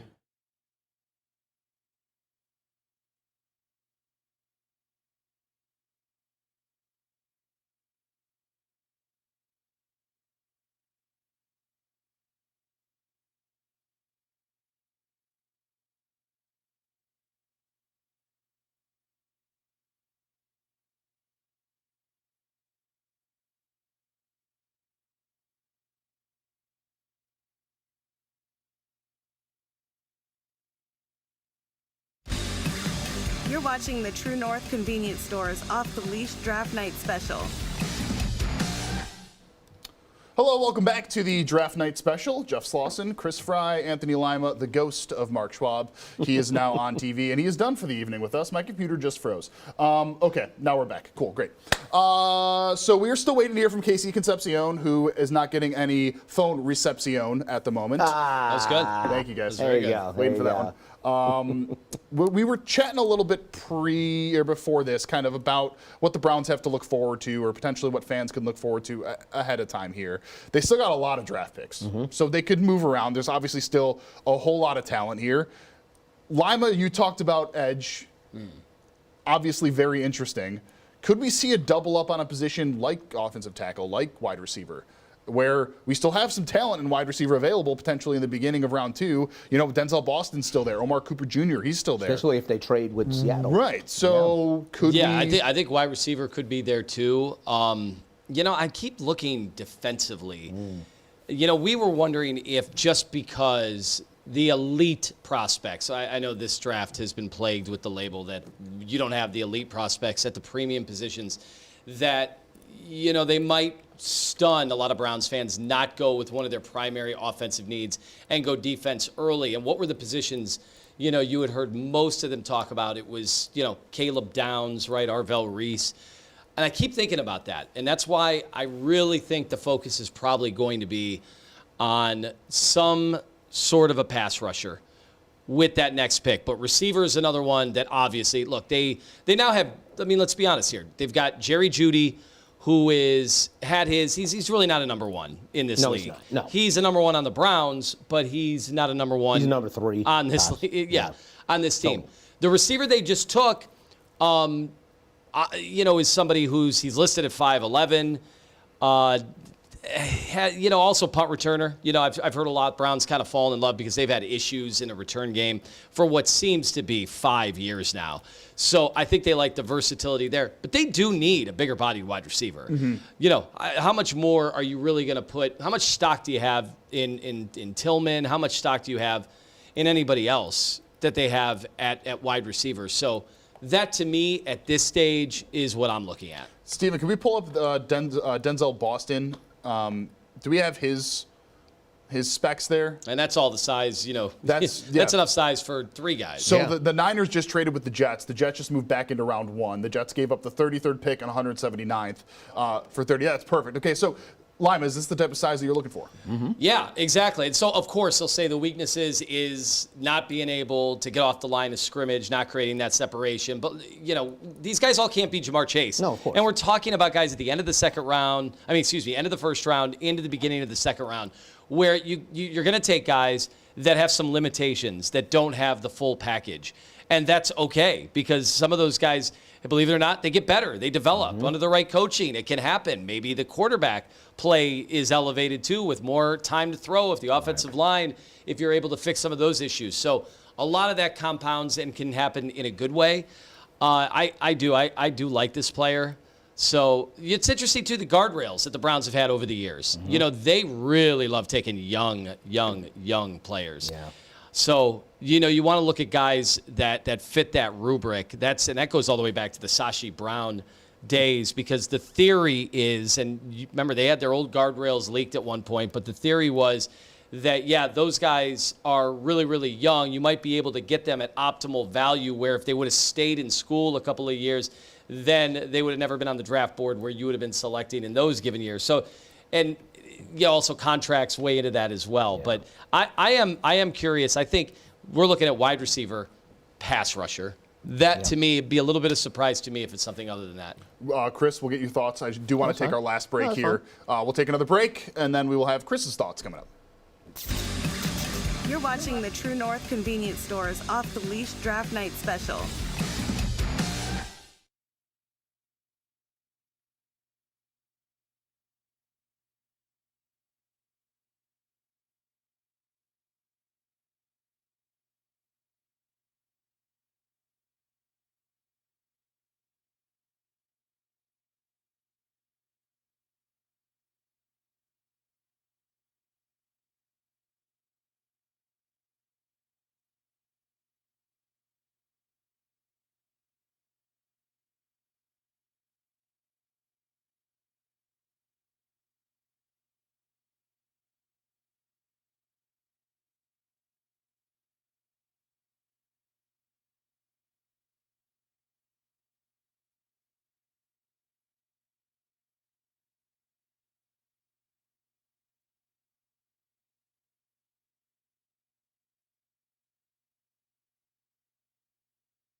You're watching the True North Convenience Stores Off the Leash Draft Night Special.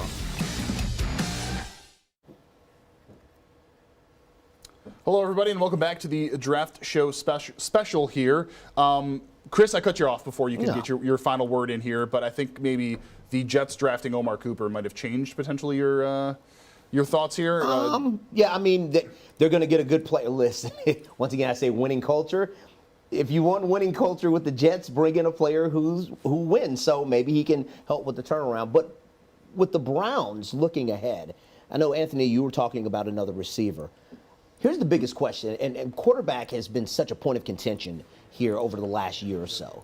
Do the Browns possibly take another quarterback in the late rounds? Should they take another quarterback in the late rounds? And I know a name that a lot of people here locally would love to see on the Browns roster is Drew Aller, with Penn State product and out of Menor. Well, yeah. Menor, right? Yeah, Drew Aller. Yeah. And, the funny thing about the Drew Aller situation. And Medina. Look, Medina, sorry. That's We right. watched. It was one of the we've been covering him all the way, back Friday night. Lights, absolutely loved covering him and then seeing him at Penn State. Things didn't work out, obviously.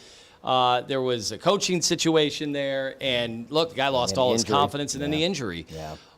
Look, that would obviously be curtains for Dylan Gabriel, right? We think it's going to be curtains for Dylan Gabriel no matter what happens. But you also wonder, this would be 2 straight years that they would, in the middle rounds, go quarterback. And that is such an analytical model, right? That quarterbacks, if you can develop them, they could become big-time assets, can actually gain value over time. We mentioned obviously he was a first-rounder back in the day, but Jimmy Garoppolo. All right, let's go live to Casey Concepcion. And your feedback from them.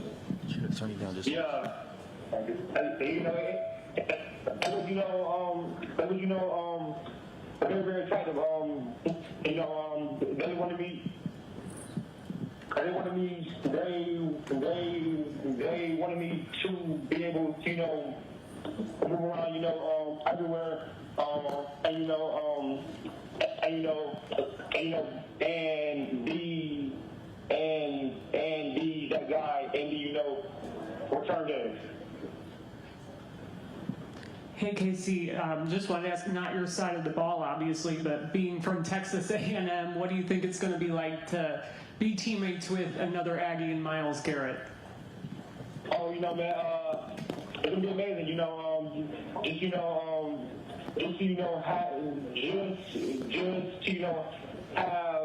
have somebody who has came from my same alma mater, and be able to, have that, a role model. Hey, KC, what would you want to tell Browns fans are your strengths as a wide receiver? I'm versatile, I make plays. I can play, anywhere. I can run, any route.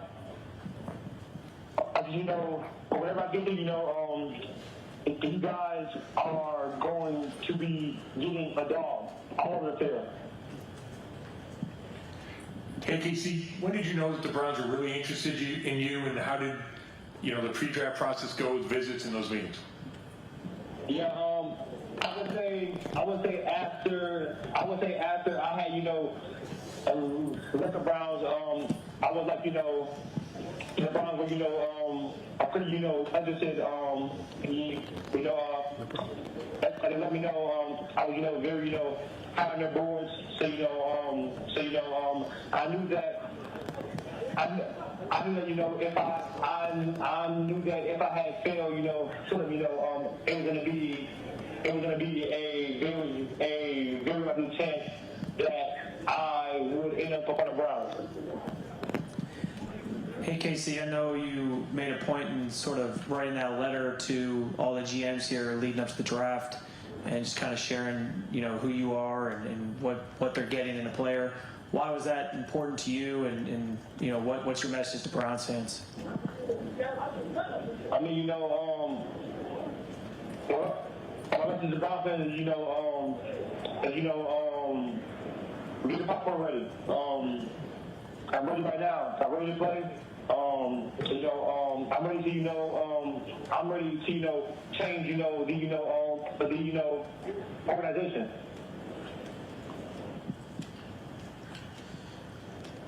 Hey Casey, I know one of the things about you, throughout the draft process was some of the drops that you had last year. I know you ran the gauntlet really well. What is maybe the keys for you to make sure that the drops aren't an issue in the NFL? Yes, after the season, I want to not stop at it. I knew that I knew that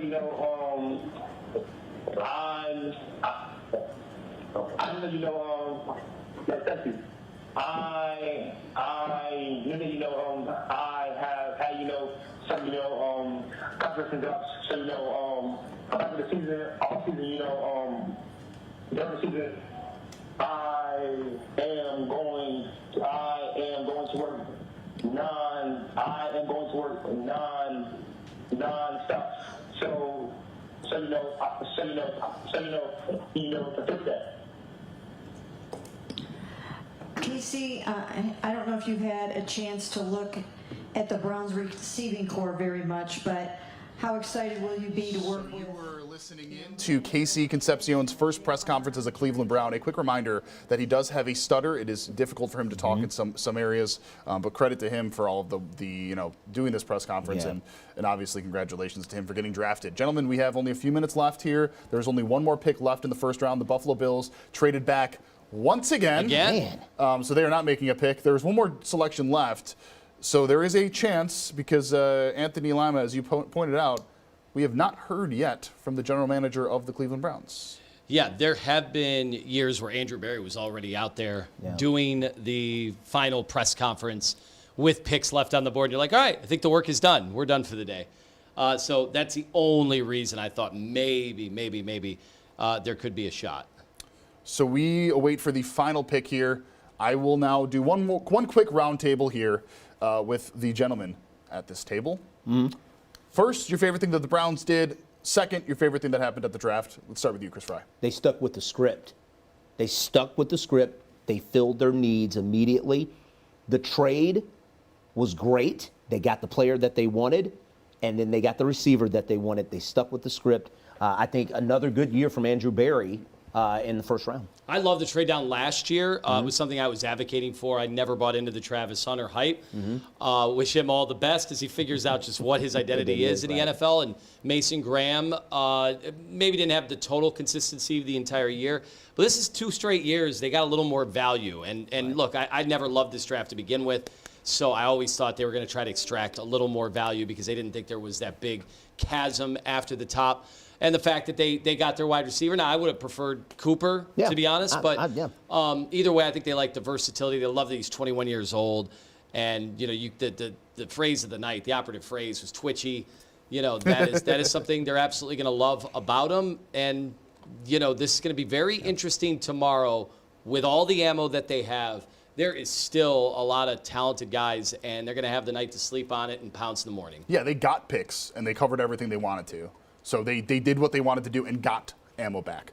That is going to wrap up our coverage because insanely, the Seattle Seahawks are picking. Yeah, they are. After all that talk, they are picking with their choice. On behalf of the ghost of Mark Schwab, Anthony Lima, Chris Fry, and myself, Jeff Slauson, we thank you all so much for hanging in there for the 3-hour-long draft special. Thank you so much for watching. Of course, we will have much more content to come in this full weekend of the draft.